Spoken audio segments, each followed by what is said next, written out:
ለልደት ድረስ እንደምትታረቁ እርግጠኛ ነን አይደል? የቤት ስራ እየሰጠዋችሁ ነው። ያልታረቃችሁ ሰዎች እስከ 29 ድረስ እንድትታረቁ። የእግዚአብሔር ቃል እንደ ዛፍ ነው። ሰናፍጭ ስትተከል ከስር ያለውን ውሃ እየተሻማች እየተመገበች ማዕድኑን ሁሉ እየተመገበች ሌላውን ዛፍ ተነቃቅለዋለች። የእግዚአብሔር ቃል በልቡናችን ስር ሲሰድ የኃጢአት ዛፍ እየተነቀለ ይሄዳል ማለት ነው። እግዚአብሔር መጠጋት ማለት አቅምን ማወቅ፣ ከቤተ ክርስቲያን መጠጋት። እንዲያው ቤተ ክርስቲያን ሳይመጡ መዋል እኔ ለራሴ በቃለሁ ማለት ነው። ሳይጸልዩ መዋል ቀኑን እኔ በሰላም የመኖር ስልጣን አለኝ፣ እግዚአብሔር አታስፈልገኝም ማለት ነው። ማታ ሳይጸልዩ ማደር ሌሊቱን እኔ ራሴ በቃዋለሁ፣ ለሌሊቱ ጥበቃ አንተ አታስፈልገኝም ማለት ነው። ሲበሉ አለመጸለይ ምግቡ ጤና እንዲሆነኝ ራሴ ማድረግ እችላለሁ፣ አትባርከው ማለት ነው።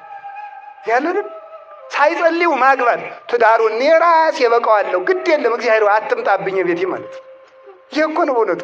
እግዚአብሔርን ጥግ ያደረሰው ሰው ግን ያልፋል። አስመሳይነት መልቀቅ አለበት።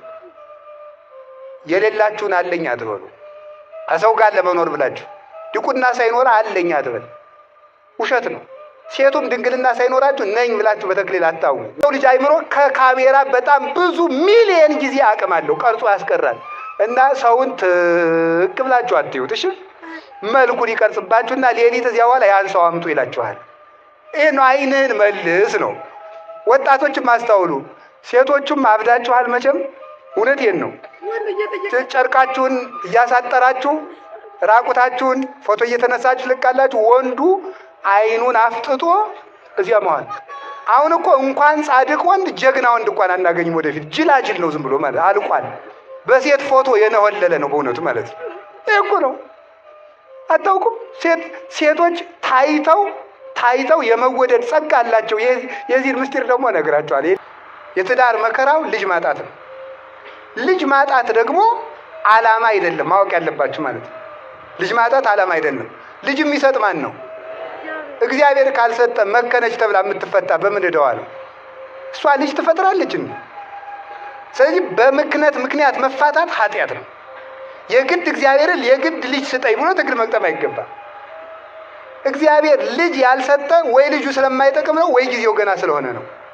ይህን ማመን ይገባል እንጂ በመካንነት ምክንያት ትዳር አይበተንም። የመጋባት ዓላማው መዳን እንጂ መውለድ አይደለም። ከተገኘ መውለድ አንዱ የትዳር አካል ነው። አግብቶ አለመውለድ ደግሞ ዝሙት ነው። አግብተው የማይወልዱ ሰዎች ከዘማውያን አይሻሉ። መውለድ ይገባል። ክርስቲያን እንዲያንስ የምታደርጉ ለምንድን ነው? አትወልዱም? ኮዳሙ ናችሁ እኮ ነገ ልጅ ወልጄ እኔ ምን እበላለሁ ብላችሁ ማለት ነው። እኛም ማልቀስ አለብን እውነቱ ማለት አላችሁ። አሁን ሰው እኮ አያለቅስም። ታለቅሳላችሁ። እንዲያውም ማን ነው በቀደም ሲነግረኝ የአዲስ አበባ ሰው እዚህም ጎንደር ይኖራል። ባለሀብቶቹ ዘመድ ያልሆነውን ዳ ከፍለው ማስለቀስ ጀምረዋል አሉ። ዘመድ ሲሞት እንዲሁ እኮ አይድረስ እኮ ነው በእውነቱ ማለት ነው። ማስለቀስ እዚያ ተሰብስቦ ማስለቀስ ማለት እናቴ እያለ ማልቀስ። እናቱ አይደለችም፣ አክስቱም አይደለችም። እንዲያውም ሰውየው የሚያለቅሰው ወይኔ ለሳንቲም ብዬ እንዲህ ላልቅስ ብሎ እያለቀሰ ይሆናል ሰውየው ማለት ነው። ሰው ደግሞ ለዚህ ጉዳይ አለቀሰ እያለ ሊያለቅስ ይችላል ማለት ነው። ለምንድን ነው ግን እንዲህ ልባችን የደነደነው? አሁን ክርስቶስ ሞተ ቢሉ ሰው አለቅስ፣ ኃጢአቱ ያስለቅሰው ምን አይል እና እንባን እንዴት ማግኘት ይቻላል የሚል ሊቃውንቱ በጣም ብዙ አመስጥረውበታል። እንባ የሚገኘው መጀመሪያ ራስን ማየት ሲቻል ነው ይላል። ማንን ማየት ሲቻል? ታኅሳስ 24 ቀን ብሩህ ተክለ ሃይማኖት ኮከብ ተክለ ሃይማኖት የዓለም ብርሃን ታኅሳስ 24 ቀን ተወለዱ። አዎ የሰይጣንን ስራ የሚሰራ ሰው ሰይጣን ይባላል።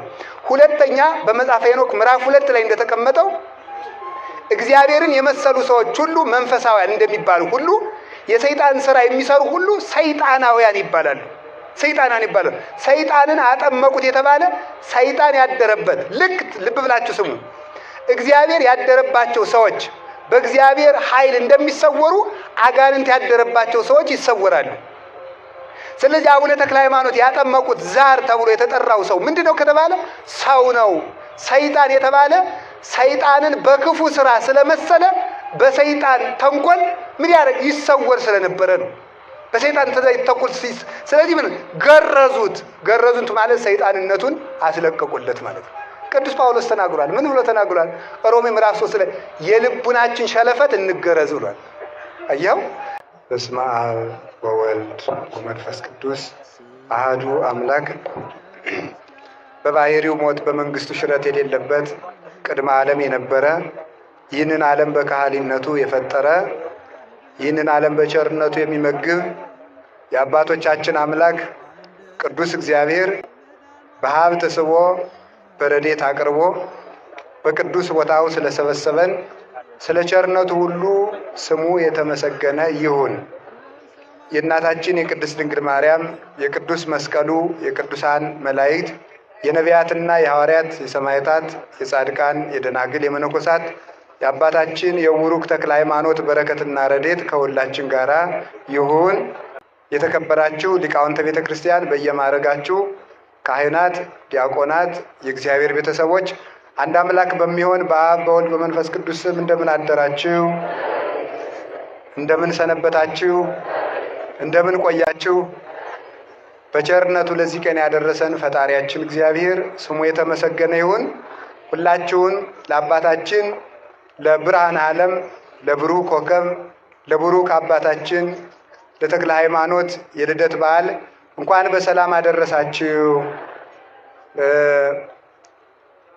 እግዚአብሔር በመካከላችን ተገኝቶ እንዲያስተምረን ቅዱስ ፈቃዱ ይሁንልን። ያው በጣም ብዙ መምህራን አሉ። የኔታ አራት አይና የሚያስተምሩ ነበር። በእውነቱ እምቢ እያሉ ነው እሳቸው እንጂ አስቸግረውኝ ነው በእውነቱ እንጂ እኔ ማስተማር ፈልጌ አይደለም። እያስቸገሩ ግን እምቢ ይላሉ፣ አላስተምርም እያሉ ለወደፊቱ ይተው በሏቸው።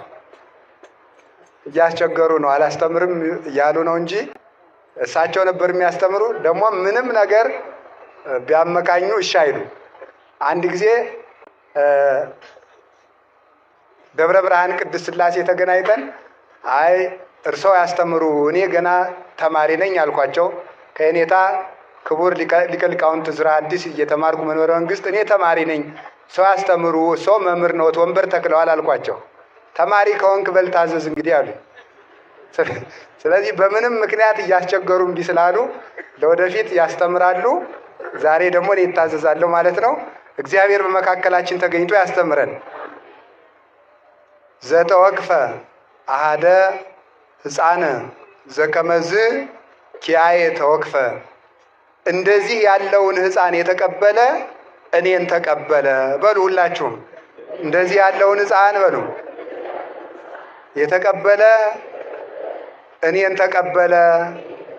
ድገሙ። እንደዚህ ያለውን ሕፃን የተቀበለ እኔን ተቀበለ። ሶስተኛ እንደዚህ ያለውን ሕፃን የተቀበለ እኔን ተቀበለ። የማቴዎስ ወንጌል ምዕራፍ 5 ቁጥር 5 ማቴዎስ ምዕራፍ 18 ቁጥር 5 የማቴዎስ ወንጌል ምዕራፍ 18 ቁጥር 5 የማቴዎስ ወንጌል ምዕራፍ 18 ቁጥር 5 እስቲ ምዕራፉን ንገሩኝ። ምዕራፍ 18 ቁጥር መያዝ አለባችሁ፣ መያዝ አለባችሁ። እናንተ ዝም ብላችሁ እየሰማችሁ ነው፣ እየሰማችሁ ነው። አንድ የማይጠቅም ነገር ላምጣላችሁ። የማይጠቅም ነገር ውሃ የሌለው ወንዝ ይጠቅማል? እንጀራ የሌለው መሶብ ይጠቅማል? ጡት የሌላት እናት ያው ካጣች ግን ትጠቅማለች። ፍሬ የሌለው ዛፍ ይጠቅማል?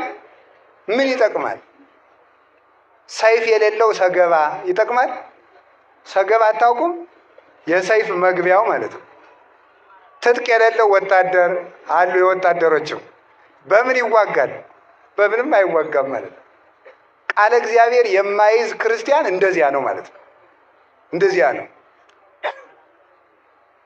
አጋንንትን ማሸነፍ አይችልም።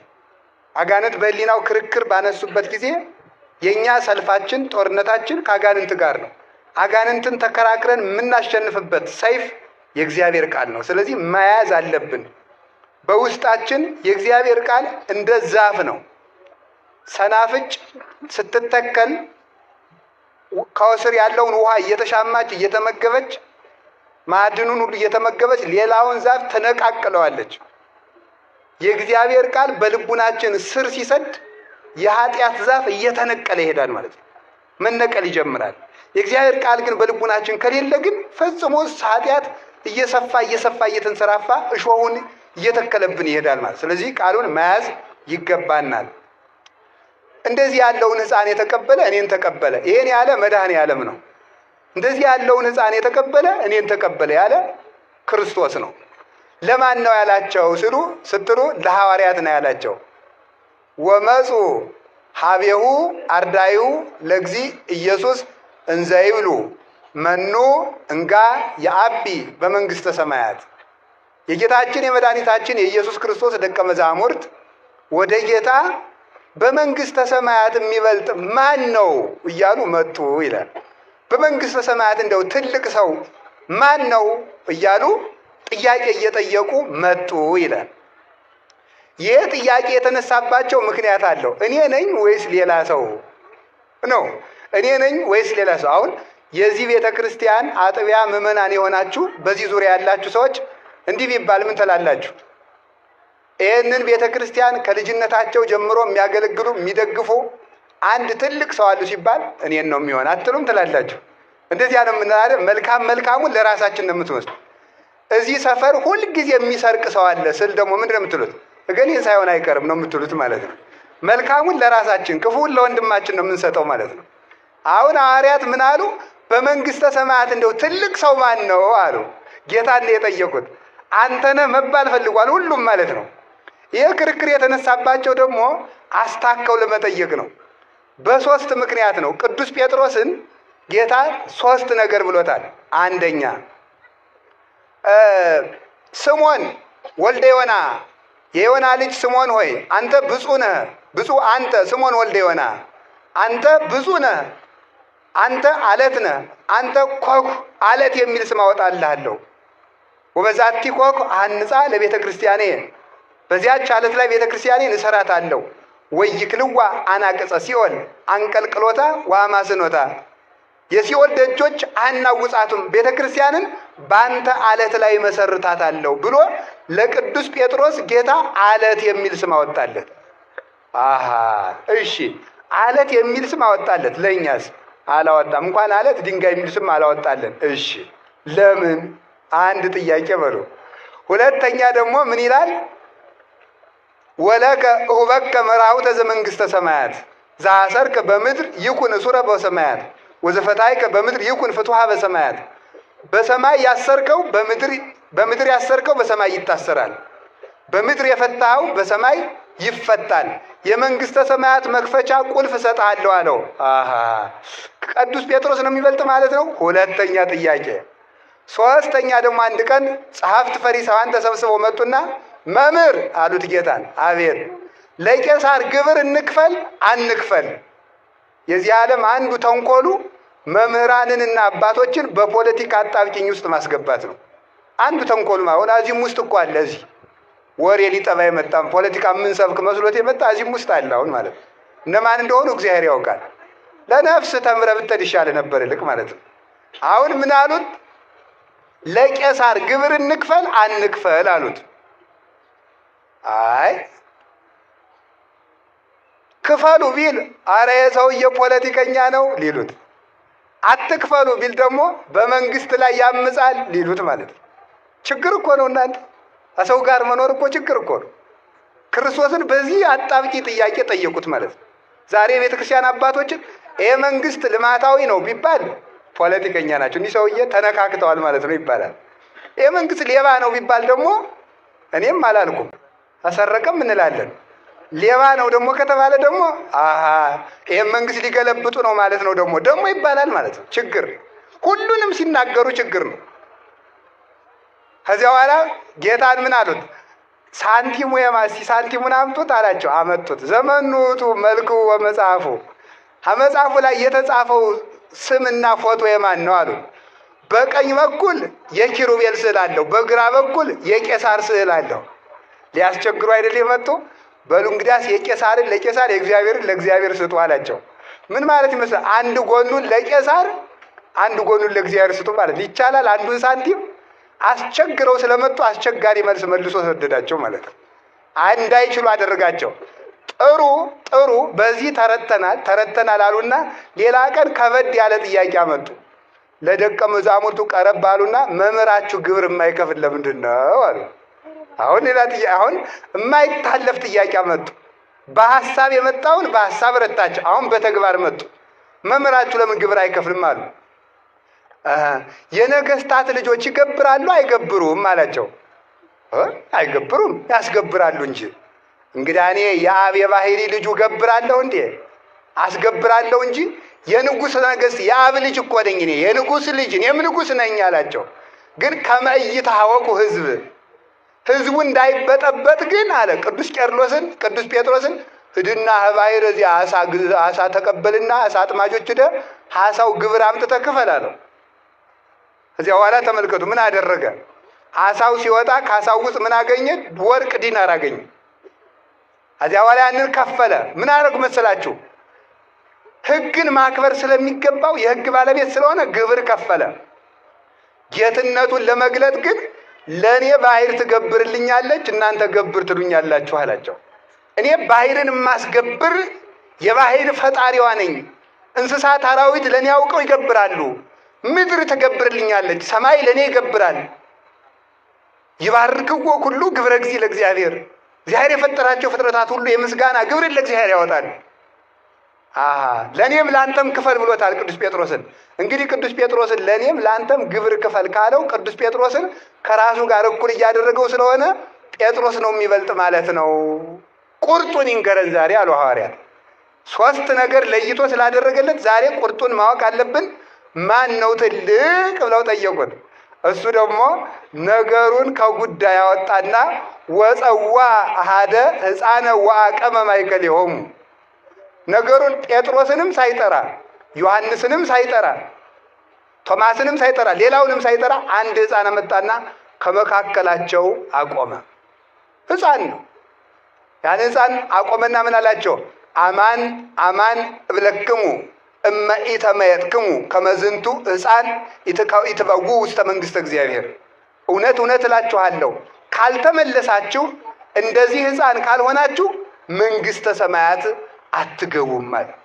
ዛታሐተ ርእሶ ከመዝንቱ ሕፃን ውእቱ የአቢ በመንግሥተ ሰማያት። እንደዚህ ሕፃን ራሱን ዝቅ ያደረገ ሰው በመንግሥተ ሰማያት ትልቅ ሰው የሚባለው ይህ ነው አላቸው። እንደ ሕፃን ካልሆናችሁ መንግሥተ ሰማያት አትገቡም አላቸው። እንደ ሕፃን ካልሆናችሁ ማለት ምን ማለት ነው? ይችን ልንገራችሁ። አንድ ሰው መንግሥተ ሰማያት ለመግባት እንደ ሕፃን መሆን አለበት። ሕፃናት አላችሁ? ዛሬ የሕፃናት ቀን ነው በእውነቱ። እንደ ሕፃን ካልሆናችሁ መንግሥተ ሰማያት አትገቡም። የሕፃናትን ጠባይ አንድ ሁለት ሶስት ልንገራችሁ። አንደኛ ሕፃናት አንዱ ጥሩ ጠባያቸው ምንድን ነው? አማኞች ናቸው። ምኖች ናቸው? አማኞች ናቸው። ሁሉ እንደሚያምኑት ማለት ነው። ይሄንን ወስጄ ይሄ ስሙ እንግዲህ ተቀርጾ መስቀል ነው፣ ግን እንጨት ነው። ይሄ ወርቅ ይባላል ብለው እሺ። ማን ነው እንደዚያ የሚለው? ሕፃን ማለት ነው። ይሄ ሰው ነው ስሙ ብለው እሺ ነው የሚለው ማለት ነው። ሕፃን አማኝ ነው። ሃይማኖት ይኖራችሁ ማለት ነው። እንደ ሕፃናት ያለ ሃይማኖት የለው ሰው የለም።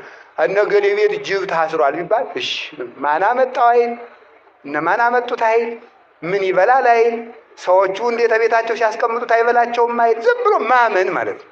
ሕፃን አማኝ ነው። ስለዚህ እመኑ፣ ሃይማኖት ይኖራችሁ። አሁን ለዚህ ነው ኦርቶዶክስ ተዋሕዶ ቤተክርስቲያንን የሚነቅፉ ከኛ ቤተክርስቲያን ውጭ የሆኑ አንዳንድ ሰዎች ምን ይላሉ? ኦርቶዶክስ ተዋሕዶ ቤተክርስቲያን ሕፃናትን ለምን ታጠምቃቸዋለች? መጀመሪያ እምነት መቅደም አለበት ይላል። ለመሆኑ የሕፃንን ያህል የሚያምን ሰው አለ? በፍጹም የለም። ሕፃን ምንም ጥርጥር የሌለበት አማኝ ሕፃን ነው። ጥርጥር የሌለበት ሃይማኖት ከሌላችሁ መንግሥተ ሰማያት አትገቡም ማለት ነው። ከቃሉ ጋር ናችሁ? ከቃሉ ጋር ናችሁ? ሕፃን አይፈራም፣ ያምናል። በፍጹም ነው የሚያምን። ሁለተኛ ደግሞ ሕፃን ምን በላ ምን ጠጣ፣ የሚቀጥለው ዓመት ምን ይሆናል ብሎ አይጨነቅም። ዘንድሮ ድርቅ ይሆናል፣ ፖለቲከኛ በዛ፣ ሰው ተፋጀ ብሎ ይጨነቃል? አይጨነቅም። ፈጽሞ አይጨነቅም። ለዚህ ዓለም አትጨነቁ፣ ለሰማይ መንግስታችሁ ተጨነቁለት። የሰማይ መንግስት ስትፈልጉ የምድር መንግስት ይሰጣችኋል። የሰማይ ሰላም ስትፈልጉ የምድር ሰላም ይሰጣችኋል። የሰማይ ሀብት ስትፈልጉ የምድር ሀብት ይሰጣችኋል። ስለዚህ ለዚህ ዓለም አትጨነቁለት ለማለት አንዱ የሕፃን ጠባዩ ይሄ ነው። ሕፃናት አይጨነቁም። ሶስተኛ ደግሞ ሕፃናት ለክብራቸው አይጨነቁም። አይገርማችሁ? አንጥፉልኝ አይሉ፣ ጎዝጉዙልኝ አይሉ፣ ተለቅ ያለውን ወንበር ለኔ ስጡኝ አይሉ። ዝም ብለው ደው ጉቸት ያለ ማለት ከጭቃው ላይ ሁሉ ማለት ነው። ለክብራቸው አይጨነቁም። ትውት ናቸው ማለት ነው። ቁጭ ብለው ጭቃው ላይ ማለት ሰው በወርቅ ተቀምጦ እነሱ ሄደው ጭቃው ላይ ቁጭ ይላል። ለክብርህ አትጨነቅ ነው። ለክብሩ የሚጨነቅ ሰው በእግዚአብሔር መክበር አይችልም። ለክብሩ የሚጨነቅ ነው። ራሱን ብቻ መስማት የሚችል ሰው፣ የራሱ ክብር ብቻ የሚታየው፣ በራሱ ክብር ተለጉሞ የሚኖር ሰው እግዚአብሔርን ብርሃን አያይም። ከጉድጓድ ውስጥ የሚኖር ሰው ፀሐይን ማየት እንደማይችለው ሁሉ የገዛ ክብሩን የሚያይ ሰው የእግዚአብሔርን ብርሃን ማየት አይችልም። ሁልጊዜ እንቁራሪት አሉ የምትጮህ ባሕሩን የማስተዳድረው እኔ እየመሰላት ነው አሉ። በጣም እኮ የሚገርማችሁ ማለት ማታ ማታ ወንዙ ስጮህ አትሰማትም? እንቁራሪት የምታቅራራ የባሕሩ ጌታ እኔ ነኝ ብላ ነው ማለት ነው። ግን የሚያኖራት ማን ነው? ባሕሩ ነው የሚያኖራት። ባሕሩ ያኖራታል እንጂ እሷ ባሕሩን አታኖረውም። ሰው ከሌለ ዘንድ እኛ ነው ሰው የሰው በላይ የሆን ይመስልናል በእውነቱ ማለት ነው። ስለዚህ ትንሽ ከጸለይን፣ ትንሽ ከጾም፣ ትንሽ ከሰገድን እኮ ኩራታችን እኮ አያስቀምጥም። ስንፈርድ ገና መጸለይ ከመጀመራችን ሳምንት ሳይሆነን እገሌ እኮ አይጸልይም። ገና መጾም ከጀመራችን 3 ቀን ሳይሆነን እገሌ እኮ አይጾምም። አየሁ ይሄን አውደልድል ስንት ቤተክርስቲያን እየጠፋ ይላል። ተመልከቱ። አንዲት ሴትዮ ገዳም ዕለቱን ገብታ አሉ እሳት እየሞቀች እሳቱ ፍንጥር ብሎ ፈጃት አሉ። ፍንጥር ብሎ ሲፈጃት ዕለቱን ገዳም የገባች ዕለት ነው። እናንተ እኛን ጻድቃኖችን እንዲህ የበላ በዓለም ያለውንም እንዴት ሊያደርገው ነው አለች። ዕለቱን ገብታ ማለት ነው። ይገርማል እኮ በእውነቱ ማለት ገና ምኑንም ሳንጀምረው ማለት ነው። አንድ ነገር ሳንጀምር መመጻደቅ መኩራት እንጀምራለን ማለት ነው። እኔ እንዲህ ያለው ጻድቅ ነኝ፣ እኔ እንዲህ ያለው ጸሎተኛ ነኝ፣ ጸበልጅ ብዙ ገዳማት አውቃለሁ። ብዙ ገዳም ነው የምታውቅ እንጂ ገዳማዊ አይደለም። ብዙ ገዳም ልዞር ትችላለህ፣ ግን ገዳማዊ ግን አይደለም። እንኳን ጸሎተኛ ልሆን ስለ ጸሎት እንኳን እውቅና የለንም። ስለዚህ ስንመጻደቅ ስንመካ ሕፃን ልጅ ለራሱ ክብር አይጨነቅም። አሁን ዓለምን የሚያፋጀው ምንድን ነው? ለራሱ ክብር መጨነቅ ነው። ሁሉም ሰው የኔ ዘር ታላቅ ነው ይላል።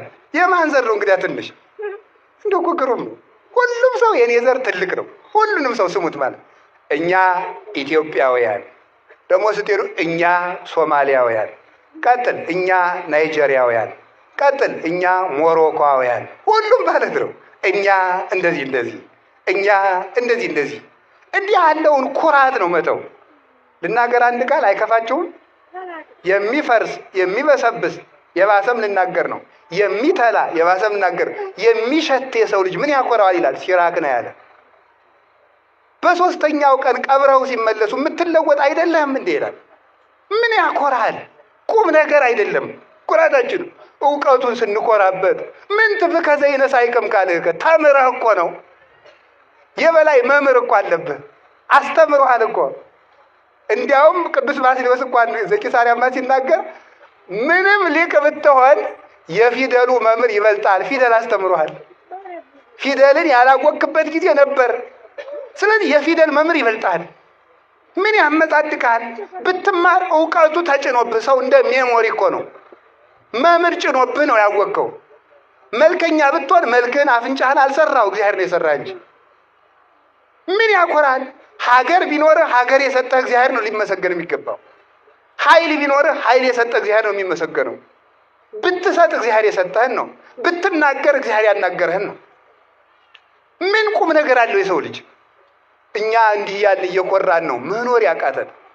ከሰው ጋር መኖር ያቃተን፣ ባልና ሚስት መኖር ያቃታቸው እኔ እሷም የራሷን ክብስና ግን የነ ገሌዘር የነ ደጃዝማች ገሌዘር አያቴ ቄስ ነበሩ። አያትሽ ነው ቄስ እንጂ አንቺ ቄስ አይደለሽም። አያቴ ቄስ ነበሩ፣ አጎቴ መርጌታ ናቸው። ምንም ቁም ነገር የለው። አንተ ምንድነህ ነው ቁም ነገሩ? እንደነ አያቴ ግብረ ሰላም ሲያበሉ ግሩም ነበር። አንተ ግን እየሰረክ ትበላለህ። እኛ ጎንደሮች ፈትፍተን የምናበለ የድሮዎቹ ይፈተፍቱ ነበር። አንተ የሰው አንገት ልትፈተፍት ነው። አናውቃችሁም? በየመንደሩ ሞባይል አንገት እያላችሁ እየቀማችሁ ይሄንን ነው ተመልከቱ። በቀድሞ መኩራት ትተን በራሳችን ይህን መመጻደቃችን መተው አለብን። እኔ ምንድነው? እስኪ እኔ ምንድነው ይበሉ ንገሩኝ እንጂ እኔ ምንድነው ማለት የሚገባው ይሄ ነው ማለት ነው። አንዱ ባንዱ ቅዱሳን አባቶቻችን የራሳቸው ክብር አይታያቸውም፣ የሌላው ክብር ነው የሚታያቸው። እንደ ትዕቢት ያለ በሽታ የለም በእውነት ማለት ነው። እንደ ትዕቢት ያለ በሽታ፣ ራስን ከፍ እንደማድረግ ያለ በሽታ ፈጽሞ የለም። ብእሲ ዘይአቢ ርእሶ ይመስል ከመብሲ ዘይጽያን ዲበ ሳሬት ወፍጡነ ይወድቅ። በራሱ የሚመካ ሰው በሸረሪት ድር ላይ ተጭኖ ምን የሚል ሰው ይመስላል? በሸረሪት ድር ላይ ተጭኖ እራመዳለሁ የሚል ይመስላል። ተበጥሶ ፈጥኖ እንደሚጥለው በራሱ የሚመካ ሰው ፈጥኖ ይወድቃል። በስልጣኑ ቢመካ፣ በሁሉ ቢመካ። ክርስቲያኖችን የሚጨፈጭፍ አንድ ጨካኝ ንጉሥ ነበረ። ክርስቲያኖችን ከውሻ ጋር እያታገለ የሚዝናና የሚደሰት፣ ከውሻ ጋር እያበላ እሱ የሚስቅ ሰው ነበረ። ሰው ገሎ እጁን በደም የሚታጠብ ሰው ነበረ። ማን የኔ ሰራዊት ምድር ጠበባት፣ ምን ይቻላቸው? እኔን የሚዋጋ ማን ነው አለ። ሌላ የፋርስ ንጉሥ መጣና ሰራዊቱን ጨርሶ እሱንም ማርኮ ወስዶ ከዙፋኑ ስር አስጎንብሶ ወደ አልጋው ሲወጣ እሱን እየተረገጠ ይወጣ ነበር። እንደዚህ ያደርጋል እግዚአብሔር ማለት ነው። እንደዚህ ያደርጋል። ጎንደር ላይ አፄ ቴዎድሮስ ሰውን ሁሉ ተሰብስበው እግዚአብሔር ምን ያደርጋል የሚል ጥያቄ ጠየቁ አሉ። እግዚአብሔር ምን ያደርጋል ብለው ሊቃውንቱ ጠየቁ። ሁሉም ሊቃውንቱ እግዚአብሔር ማለት ምን ፈጥሯል፣ እግዚአብሔር እንዲህ ብሏል እያሉ መለሱ። አንድ ተማሪ እኔ ልመልስ አለ እና አበላሉት። አይ እንግዲህ ጠያቂ እህታችሁ ነው፣ ተጠያቂ ወንበሩ ነው የሚጠየቅ፣ እኔ ወንበር ልሁን ሰው ቁሞ ይጠይቁ አላቸው። ሕግ አይደል? ምን ያደርጋሉ? ለቀቁ። ወንበራቸው ተቀመጠና እግዚአብሔር እንዲህ ያደርጋል አላቸው። ምን ያደርጋል? እግዚአብሔር ምን ያደርጋል? እንዲህ ያደርጋል። እሰውን አስለቅቆ ሌላ ሰው ይሾማል ማለት ነው እግዚአብሔር እንዲህ ያደርጋል። ስለዚህ ተመልከቱ፣ ዙሮ ማየት። ሰው ሲሾም ያልተሾመ ሰው እንደነበረ ይረሳዋል። አመድ እንደነበረ ይረሳዋል። እናቱ ስንት ነገር አድርጋ እንዳሳደገችው ይረሳዋል። ዙሮ ማየት አይችልም። ስለዚህ ለራሳችሁ አትጨነቁ። የምትጨነቁት ለባልንጀራችሁ ይሁን ለማለት እንደ ሕፃን ሁኑ አለ። እንደ ሕፃን የሚሆን አይምሮ እግዚአብሔር ያድለን። በራሳችን የማይኮራ አሁን ሰው ሁሉ ኩራቱ በእውነቱ ማለት ነው። በእኛ ቤት ራሱ ስትመጻደው በእኛ ቤት ያለው ምጽድቅ ብታዩት በቤተ ክህነት መምህራኑ ሁሉ አይደሉም። እንደው አንዳንዱ ማለት ነው። አንዳንዱ ሲመጻደቅ እንደዚህ አድርጎ ማለት ነው። አይታችሁኛል? እንደዚህ ብሎ ማለት ነው። የድጓ መምህር ነው፣ አቋቋም መምህር ነው፣ የቅኔ መምህር ነው። እንደዚህ አድርጎ መመጻደቅ ማለት ነው። በሉ እናንተ በሱ እንደዚህ ማለት ነው። መመጻደቅ ማለት ይሄ ነው ማለት ነው። ይሄ ነው እግዚአብሔር የማይወደው ማለት ነው። አሁን ምንድነው ኋላ ሌላኛው ያ በተለይ ወይ ዝማሜ የማይችለው ወይ ጸናጽል የማይችለው ሲያበላሽ ለመሳቅ ማለት ነው። ለመሳቅ ለማይችለው ሰውዬ በሱ ለገሌ ስጧቸው ይላል። ትትና ከሆነ ጥሩ። ይሄ ነው መመጻደቅ ማለት ነው። ስለዚህ በራስ መኩራት፣ በእውቀት መኩራት፣ መመጻደቅ። እናንተም ትመጻደቃላችሁ። ዲያቆኑ ይመጻደቃል ሲቀድስ፣ ንስማ በውጭ ነስማይ ማይኩ ቀረጸው ይላል ማለት ነው። ሊል ይችላል ነው። እዚህ ያሉ ዲያቆናት አይሉ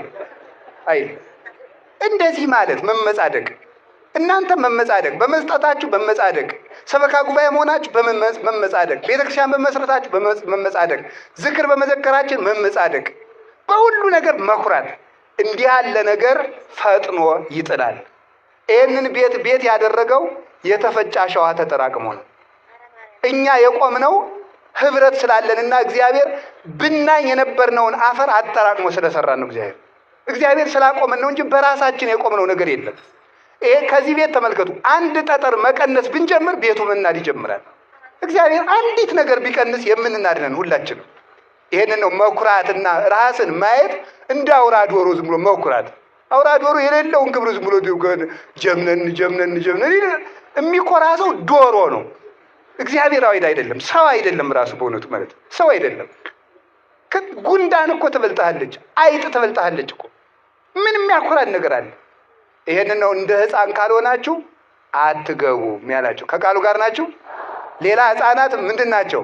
እውነተኞች ናቸው። ሕፃናት አይዋሹም፣ እውነተኛ ሁኑ ማለት ነው። ሰው ዛሬ ውሸቱ በጣም መከራ ነው። እውነተኛ ሁኑ።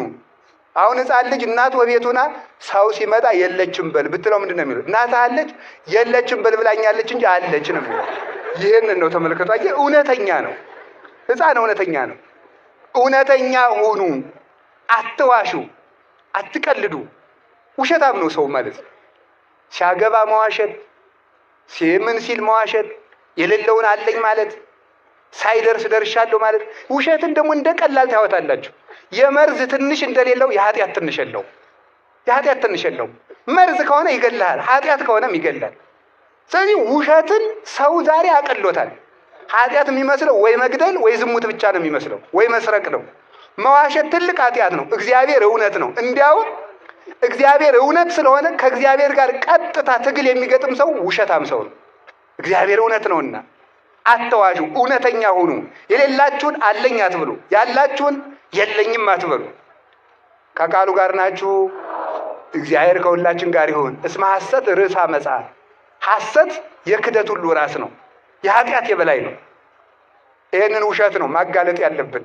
እንወር ብለን መዋሸት ፍጹም ነውር ነው በእውነቱ ማለት ነው። ነገ ለሚታሰር አንደበት ማለት ነው። ነገ ለሚታሰር አንደበት እንወር ብለን፣ አንዳንዱ ገንዘብ ብሎ፣ አንዳንዱ ፈርቶ ይዋሻል። ነገ ግን እንታሰራለን። በመኮንነ ጽድቅ በኢየሱስ ክርስቶስ ፊት እንቆማለን። ያን ጊዜ እሱ ምስክር አያሻውም። ራሱ ኃጢአታችን አስጥቶ ይመለከተዋል። ሰጣዩ ለኩሉ ክቡት፣ የተሰወረውን ሁሉ እንደ ስጡ አስጥቶ ገልጦ የሚያይ እሱ ክርስቶስ ነው። በክርስቶስ ፊት በቆምን ጊዜ ዛሬ በልብስ የሰወርነውን፣ ዛሬ በቀሚስ የሰወርነውን፣ እንደ መነኩሴ ዛሬ በቆብ የሰወርነውን፣ ዛሬ በካባ የሰወርነውን፣ ዛሬ በሻሽ በቀሚስ በመስቀል የሰወርነውን፣ እናንተ ደግሞ በነጠላ የሰወራችሁትን፣ በዝክር የሸፈነውን፣ በመመጽወት የሸፈነውን ሌብነት ክርስቶስ ነገ አውጥቶ ይገልጠዋል። ያን ጊዜ ማን ይሸፍነዋል? ተራሮችን ተናዱብን እንዳንል በሱ ፊት ናቸው። የኃጢአት መጋረጃ ሁሉ ተገልጦ የሕይወታችን መዝገብ ወጥቶ ይነበባል። አስመሳይነት መልቀቅ አለበት።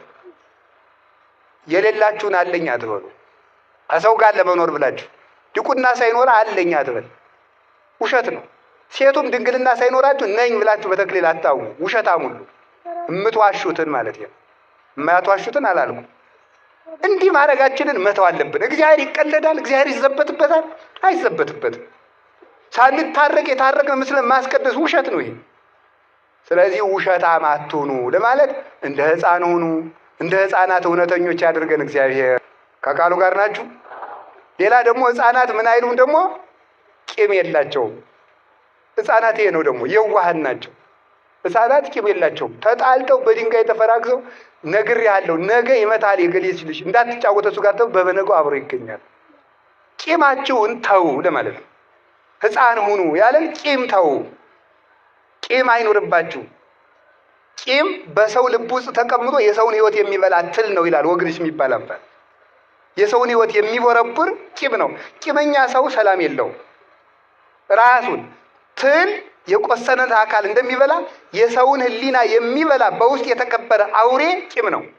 እንቅልፍ የሚያሳጣ ሰውን ባየነው ቁጥር አይምሯችን እንዲደማ የሚያደርግ ምንድነው? ቂም ነው። ሰላማዊ ሰው ማን ነው ካላችሁኝ፣ ሰውን ያልበደለ ሰው ነው። በሰው ቂም የማይቋጥ እንዴት ብዬ ቂም ይጥፋልኝ ልንል እንችላለን። እንዴት ብዬ ቂም ይጥፋልኝ፣ የበደለኝ የበደለች ብዙ ነው ልንል እንችላለን። እግዚአብሔር ለአንተ ስንት ነገር ትቶልሃል ነው መልሱ። እግዚአብሔር የ30 ዓመት በደል ከተወልህ አንተ የአንድ ቀን የሁለት ቀን የሶስት ቀን የእህትህን የወንድምህን በደል ለምን አትተውም? እግዚአብሔርን ሁሉ ዕዳ ትቶልሃል። ሰርቀህ ዝም፣ ዘሙተህ ዝም፣ አመንዝረህ ዝም፣ ተሳድበህ ዝም፣ ደብድበህ ዝም፣ እግዚአብሔርን ሁሉ ዝም ብሎ አይተዋል። ምን አለ አንተ የአንድ ቀን የሁለት ሰው የሶስት ቀን አንድ ዓመት ይሄን ሰውዬ ከቻልኩት 5 ዓመት ይሄ ነው። እግዚአብሔር እድሜ ዘመንህን አንተን ችሎ የለም ወይ? አንተን እንዲህ አድርጎ ከቻለ ለምን አትችልም? ህድጉ ወይ ሀድግ ለክሙ ስራዩ ወይ ሰሪ ለክሙ ይላል ዮሐንስ አፈወርቅ በቅዳሴ። እናንተም ተው እሱም ይተውላችኋል። እናንተ ይቅር በሉ እሱም ይቅር ይላችኋል። ይቅር እንዲለን ይቅር ማለት አለብን። እንዲተውልን መተው አለብን። ይሄንን ነው አይምሯችን ይቅር እንዲል እንደ ሕፃናት ሁኑ ያለ። ከደበደቧችሁ ሰዎች ጋር፣ ከጠሏችሁ ሰዎች ጋር፣ ከቀሟችሁ ሰዎች ጋር አብራችሁ ኑሩ። ሰላማዊ ሰው እግዚአብሔርን የሚመስል ሰው እንኳን ከሰው ጋር ከአውሬ ጋር መኖር ያውቃል። ክፉ ሰው ደግሞ ከራሱ ጋር እንኳን መኖር አይችልም። ከራሱ ጋር እንዲያውም ዮሐንስ አፈወርቅ ሲናገር 3 አይነት ጦርነቶች አሉ ይላል። ሀገር ከሀገር ጋር፣ ህዝብ ከህዝብ ጋርና ሰው ከራሱ ጋር የሚያደርገው 3 ጦርነት አለ ይላል። 2ቱ ጦርነቶች የሚወለዱት ከመጀመሪያው ጦርነት ነው። አይገርማችሁም? የመጀመሪያው ጦርነት ምንድን ነው? ሰው ከራሱ ጋር የሚያደርገው ጦርነት ነው። ከራሱ ጋር ያልታረቀ ሰው ከሰው ጋር መኖር አይችልም። ከሰው ጋር መኖር ያልቻለ ሰው ህዝብና ህዝብን ያባላል። ህዝብ ጋር መኖር ያልቻለ ሰው ሀገርን ከሀገር ጋር ያጣላል። ከራሱ ጋር የታረቀ ሰው ግን ከሰው ሁሉ ጋር መኖር ይችላል። አልፎም ከፍጥረታት ጋር ሰላም መሆን ይችላል ማለት ነው። ከቃሉ ጋር ናችሁ። እግዚአብሔር ከሁላችን ጋር ይሁን። መቼም እስከ ልደት ድረስ እንደምትታረቁ እርግጠኛ ነን አይደል? የቤት ስራ እየሰጠዋችሁ ነው። ያልታረቃችሁ ሰዎች እስከ 29 ድረስ እንድትታረቁ። ይሄንን ነው እንደ ሕፃናት ካልሆናችሁ መንግስተ ሰማያት አትገቡም ብሎ ጌታ የተናገረ። ከቃሉ ጋር ናችሁ። ሌላ ደግሞ የሕፃን ጠባይ፣ ሕፃን አንዱ አካሉ ምንድን ነው? አካሉ ቀላል ነው ይላል። ደግሞ ይገርማል። ደግሞ አካሉ ምንድን ነው?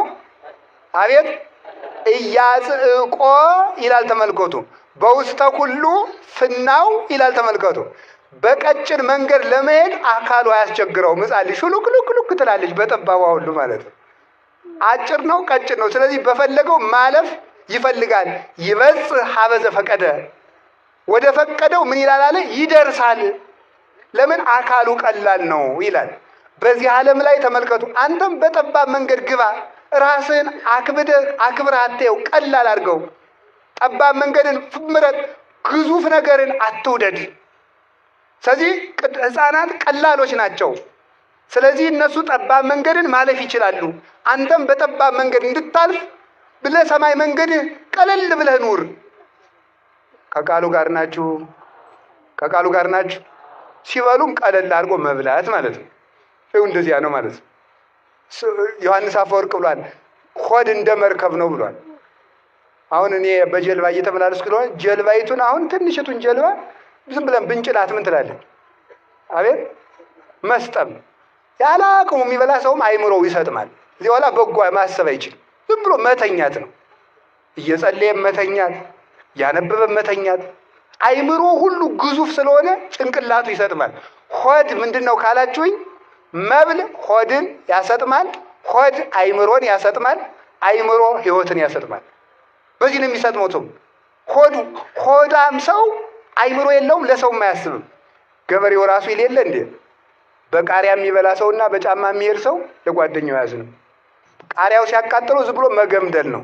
ረንጀራውን እጨርሰዋለሁ የለ ምን የለ ዝም ብሎ መብላት ነው ማለት ነው። እሱ ለቃሪያው ማብረጃ የሚበላ ዝም ብሎ ማለት ነው። በጫማ የሚሄድም ባልንጀራዬን ሾህ ይወጋዋል አይልም። ስለዚህ ተመልከቱ፣ ለባልንጀራ እንዳናዝን የሚያደርግ ምንድን ነው? ሆዳምነት ነው። ቅዱሳን ወከማው እያጽቆሙ ለጻድቃን ይላል ፍኖት መቃን ዘዝንቱ ዓለም። ልክ እንደዚህ ሁሉ ለቅዱሳን አባቶቻችን ሁሉ ጠባቡ የዚህ ዓለም መከራ አላስጨነቃቸውም አለ። ከፈጣሪያቸው ደረሱ እንጂ አልተቸገሩም። ለምን? ምን ብለው ነው ያለፉ? ቀለል ብለው ስለኖሩ ነው።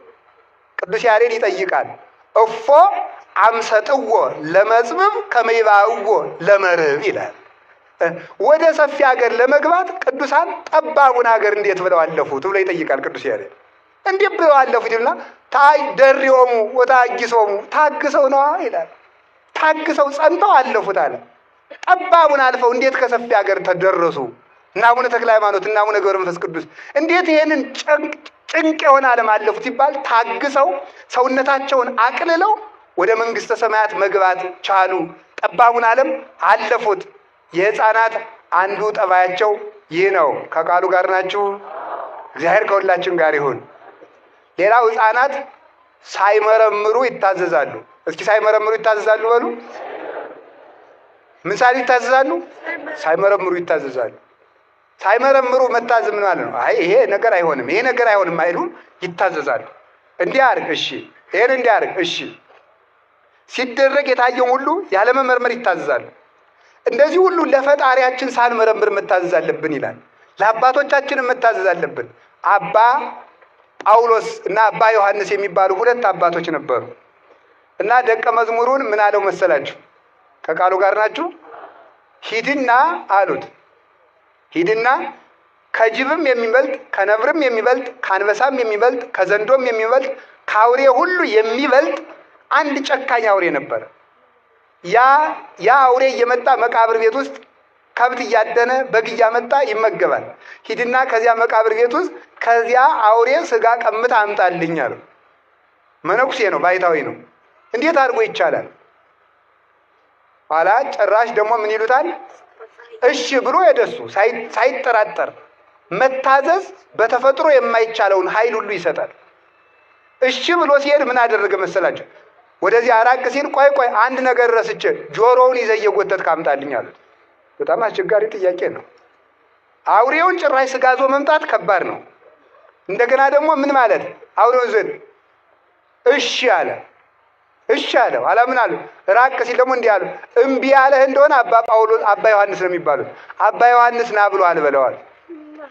ኋላ ሊበላ ሄደ። ስጋውን ይዞ ሊመጣ ሄደ። የአውሬ አገሳ ሊውጠው ስድግው ሊውጠው ሲያገሳ እኔ አይደለሁም አባ ዮሐንስ ና ብለዋል ሲለው እሺ ብሎ መጣለት። እየጎተተ ይዞት መጣ፣ አስረከበው ማለት ነው።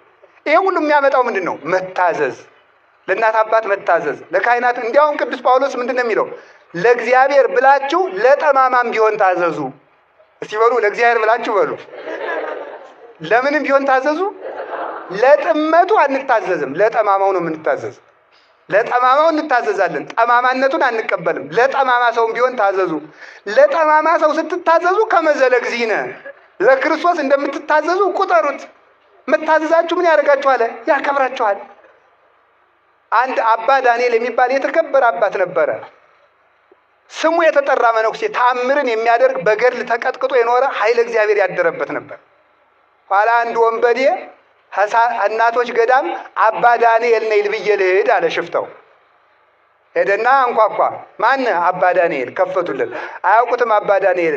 ኧረ አባ ዳንኤል መጣ ብለው እግሩን አጠቡት። እግሩን አጠቡና ምን አደረጉት? ልብስ ለብሷል፣ ቀሚስ አድርጓል። አይገርም? መጽሐፍ ለዚህ እኮ ነው ከሽፍታ ይልቅ ወይባ የለበሰ መነኩሴን ፍራ የሚለው ማለት ነው። ምክንያቱም ሽፍታ አገሩ ይታወቃል፣ በወታደር ይያዛል። መነኩሴ ግን ዳባ ስለለበሰ ሽፍትነቱን የሚያውቅበት የለም ማለት ነው። ስለዚህ ፍራ አለ። ኋላ ምን አደረገ? ደግሞ እንደዚህ ስላችሁ ጊዜ መነኩሴ ሽፍታ ነው በሉ፣ እንደ ጭልፊት እየሞጨልፋችሁ ማለት ነው። ምን አደረገ? ከዛስ ምን አደረገ? ሄድና ለብሷል ቀሚስ አባ ዳንኤል መጣ ብለው አጠቡና አንዲት የታመመች መነኩሴት ነበረች። እጣቢውን ሲደፉበት ተነሳች፣ ተፈውሳ ማለት። እምነታቸውና መታዘዛቸው አባ ዳንኤልን እንዳጠቡ ተቆጠረላቸው። ወንበዴ አጥበው ምንድን ነው የምታደርጉት? እኔ እኮ ሽፍታ ነኝ ወንበዴ ነኝ አለ። እኛ አባ ዳንኤል መስለህን ነው። በኋላ እሱም ደግሞ ለካ የእነዚህ ሰዎች ሃይማኖት እንዲህ ያደርሳል ብሎ ተጸጽቶ መንኩሶ ለምናኔ በቃ ደግሞ እሱ ማለት ሽፍታው ራሱ ተመልሶ ማለት። ካልተጠራጠርን ሰዎችን ሳንመርጥ ከታዘዝን ጠማማ ነገር ካላዘዙን በስተቀር ከታዘዝን እግዚአብሔር በዚህ ምን ይሰጠናል? ኃይለ እግዚአብሔር ያሳድርብናል፣ ረድኤቱን ይሰጠናል። ስለዚህ የቅዱሳን የሕፃናት አንዱ ጠባያቸው እሱ ነው። ሌላው ሕፃን እገሊት አይኗ ጥሩ ነው፣ እገሊት ጆሮዋ ጥሩ ነው ይላል አይልም? ይኸውላችሁ ክፉ ምኞት የለባቸውም፣ ዝሙት የለባቸው። ወንድ ሕፃን ቢሆን የሴት መልክ አያደንቅም፣ ሴት ሕፃን ብትሆን የወንድ መልክ አታደንቅም። ስለዚህ ምኞትን ቆርጣችሁ ጣሉ ነው። አይ በዚች ነገር ያስተላለፈው መልእክት ብዛት ምኞትን ቆርጠህ ጣል ነው። ምኞትን ለመቁረጥ ዓይንን መመለስ ነው። ቅዱስ ዳዊት ሚጦላ አይንቴ ከመይራ ከንቶ፣ ዓይኖቼ ከንቱ ነገርን እንዳያዩ መልሳቸዋል። ዓይኖቼ ከንቱ ነገርን እንዳያዩ መልሳቸው። ማን ያለ? ቅዱስ ዳዊት። የሰው ልጅ አይምሮ ከካሜራ በጣም ብዙ ሚሊየን ጊዜ አቅም አለው፣ ቀርጾ ያስቀራል። እና ሰውን ትክ ብላችሁ አትዩት። እሺ መልኩን ይቀርጽባችሁና ሌሊት እዚያ በኋላ ያን ሰው አምጡ ይላችኋል። ይሄ ነው ዓይንህን መልስ ነው። ወጣቶችም አስተውሉ፣ ሴቶቹም አብዳችኋል መቼም። እውነቴን ነው። ጨርቃችሁን እያሳጠራችሁ ራቁታችሁን ፎቶ እየተነሳችሁ ልቃላችሁ። ወንዱ አይኑን አፍጥጦ እዚያ መዋል። አሁን እኮ እንኳን ጻድቅ ወንድ ጀግና ወንድ እንኳን አናገኝም ወደፊት። ጅላጅል ነው ዝም ብሎ ማለት አልቋል። በሴት ፎቶ የነወለለ ነው በእውነቱ ማለት ነው። ይሄ እኮ ነው። አታውቁም? ሴቶች ታይተው የመወደድ ጸጋ አላቸው። የዚህን ምስጢር ደግሞ እነግራቸዋለሁ የሌላ ቀን። ታይተው ነው የሚወደዱት። ለምን መሰላችሁ? አዳም ሔዋንን ስለጠላት እንጨት አብልተሽ አጠፋሽ ስላለ እዚያ በኋላ ሴትና ወንድ ጠበኛው ነው ሊቀር ሆነ። እዚያ በኋላ እግዚአብሔር ለሴት ልጅ ምን አደረጋት? ታይታ እንድትወደድ አደረጋት። ስለዚህ ሴትን እያየ ሰው ወንድ ይወዳል ማለት እና አይን ላይ መጠንቀቅ ነው። ሰምታችሁኛል? አይንህን ካልተጠነቀቅ አጥምዶ አናውዞ ይጥልሃል። ታላቁ እስክንድር የሚባለው እስክንድር 127 ሀገሮችን ቀጥቅጦ የገዛው እስክንድር ለወታደሮች የሚመክራቸው ምክር ምን ነበር መስላችሁ? በጠላት ሀገር ሂዳችሁ በውሃ ጥም እንዳትሸነፉ፣ በሴት እንዳትሸነፉ ነበር ያላቸው። በምንና በምን ያላቸው? በውሃ ጥምና በሴት እንዳትሸነፉ፣ ካልሆነ ትሸነፋላችሁ ነበር የሚላቸው። እና ውሃ የፈለገ ቢጠማቸው አይጠጡም። እንዲያውም 100 ወታደር ከሚያጠምደው ይልቅ አንዲት ሴት የምታጠምደው ብልሃቱ ኃይለኛ ነው። ይህንን ነው ጌታ ያለ። ምንድን ነው? ዝሙትን ተጠንቀቁ፣ ምኞትን ቆርጣችሁ ጣሉ። ህሊናቸው ንጹህ ነው። ህፃናት ህሊናቸው ንጹህ ነው። አሁን ቅዳሴ ሲቀደስ እግዚአብሔርን እኮ ያያሉ። ይገርማቸዋል። ህፃናት ቅዳሴ ሲቀደስ እግዚአብሔርን ያዩታል። እኛ አይታየንም፣ የኃጢአት መጋረጃ ስለጋረደ። ብፁዓን ንጹሐነ ልብ እስመ እሙንቱ ይሬእይዎ ለእግዚአብሔር።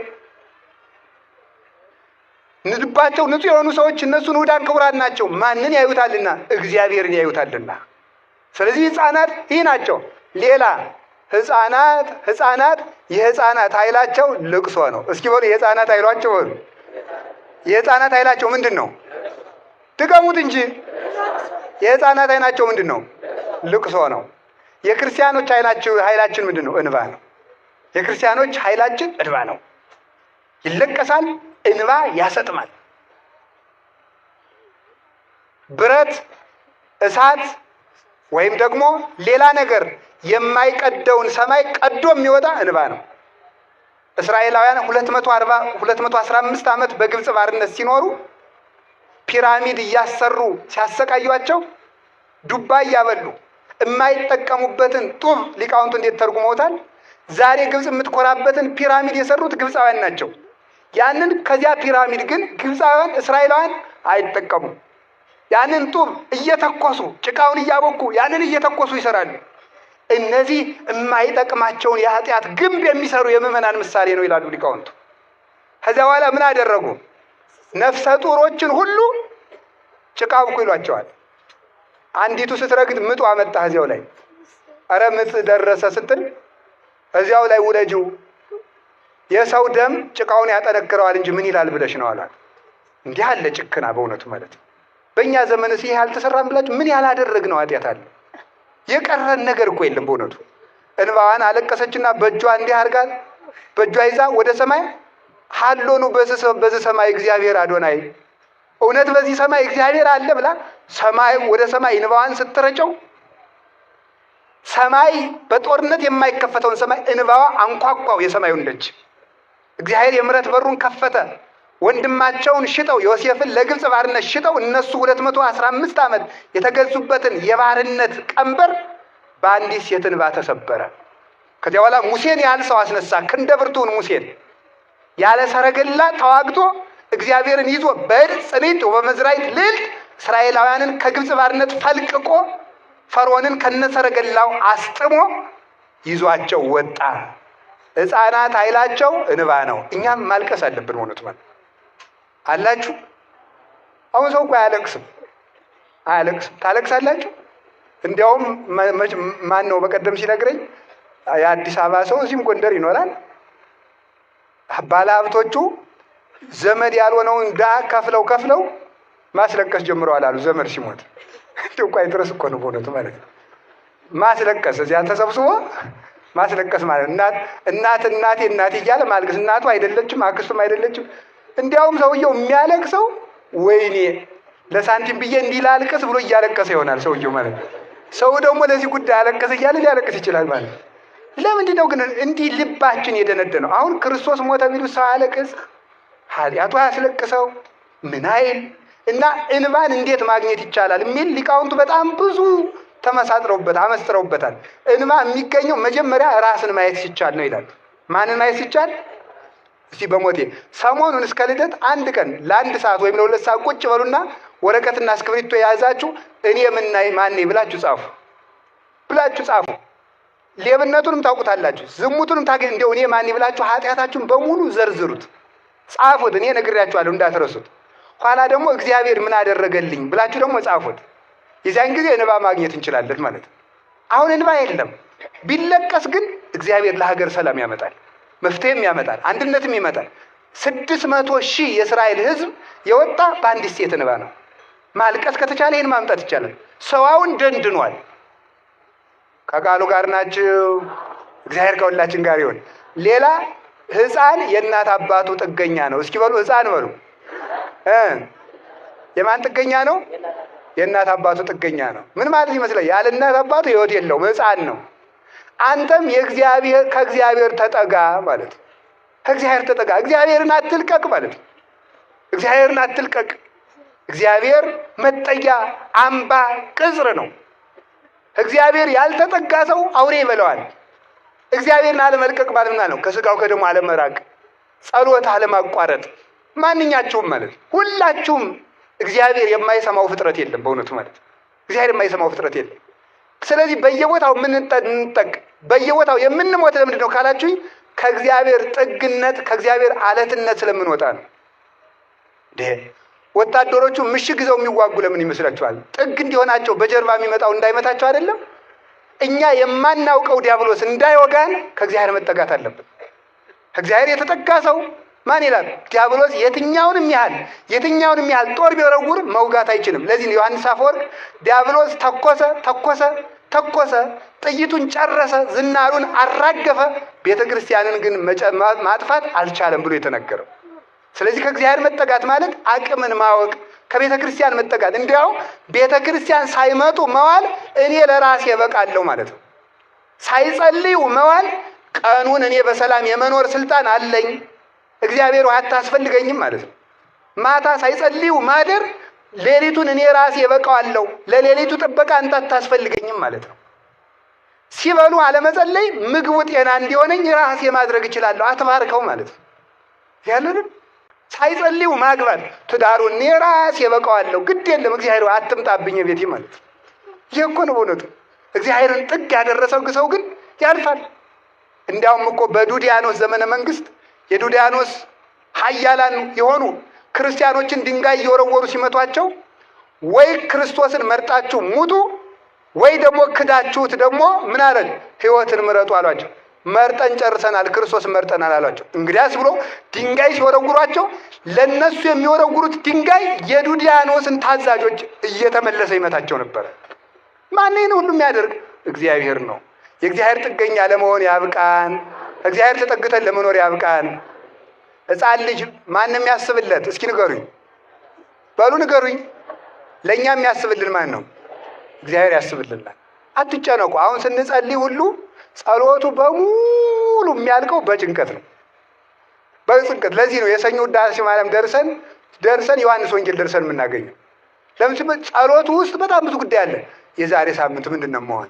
ለገሌ የምከፍለው ብር ምንድን ነው? ወደፊት የምኖር ከየት ነው? ከማን ጋር ልኖር ይችላለሁ? እገሌ በቀደም ተከናንሞኝ ምን ሆኖ ነው? ጸሎት ላይ ነው ሁሉ ሪፖርት የሚቀርበው ማለት ነው።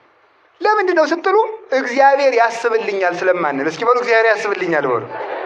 ማን ያስብልናል? እግዚአብሔር። ሕፃንን እናቱ የምታስብለት ከሆነ እግዚአብሔር እንዴት አያስብልን? ፍጠረኝ ሳንለው የፈጠረን የማይዘነጋ አምላክ እንዴት አያስብልን ነው? ግድፍ ላይ ለእግዚአብሔር ህሊናከ ወውእቱ ይሴሰየከ፣ እንዲህ አድርገህ ኑር ለማለት እንደ ሕፃናት ሁኑ አለ። በመካከላቸው ጠርቶ ያቆመው ሕፃን አግናጤዎስ ምጥው ዘአንበሳ ይባላል። ይህ ሕፃን ጌታ ታቅፎ ያስተማረበት ከቅዱስ ጴጥሮስ ጀምሮ የሮም 3ኛው ሊቀ ጳጳስ ነው። ጌታ ታቅፎ ያስተማረበት አግናጤዎስ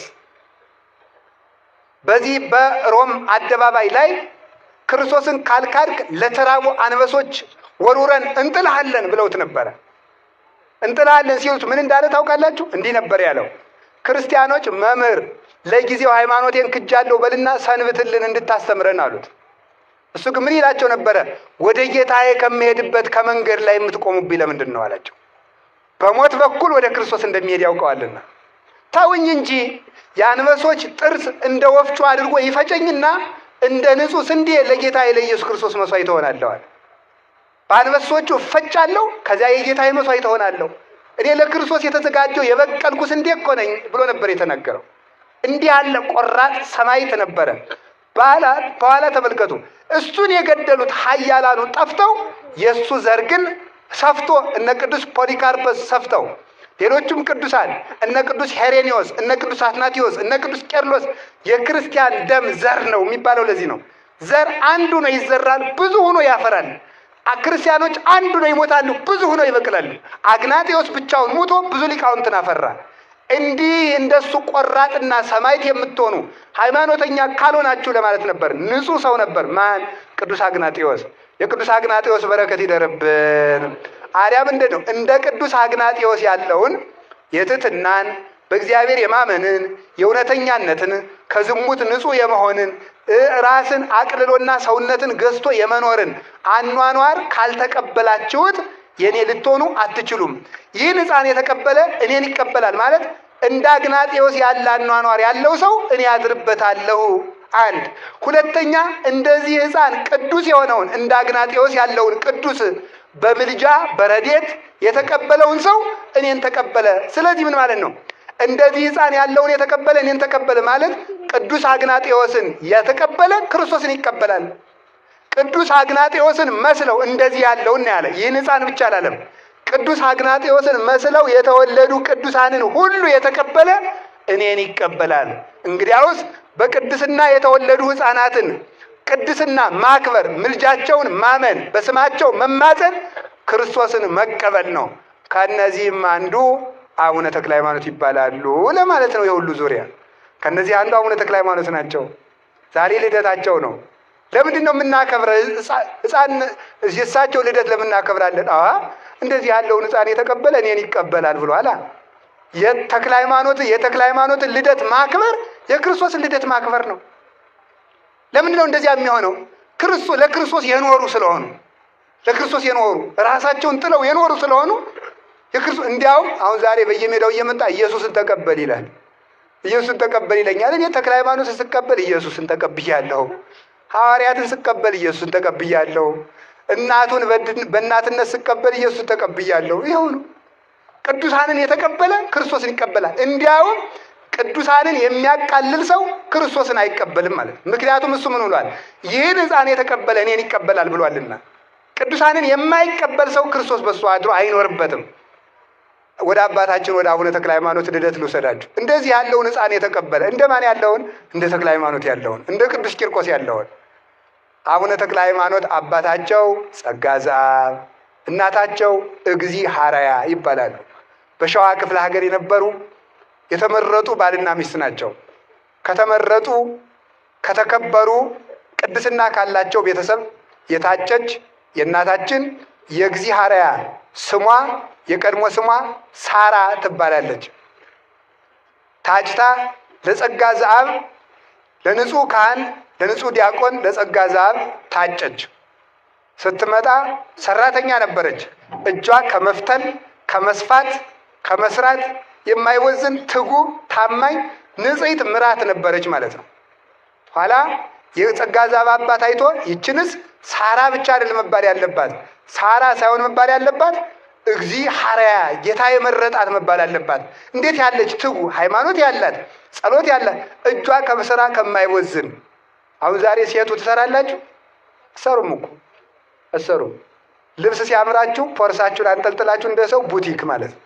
ነጠላ አትፈትሉ፣ መቀነት አትፈትሉ፣ ጋቢ አትፈትሉ ብሎ ማለት ነው።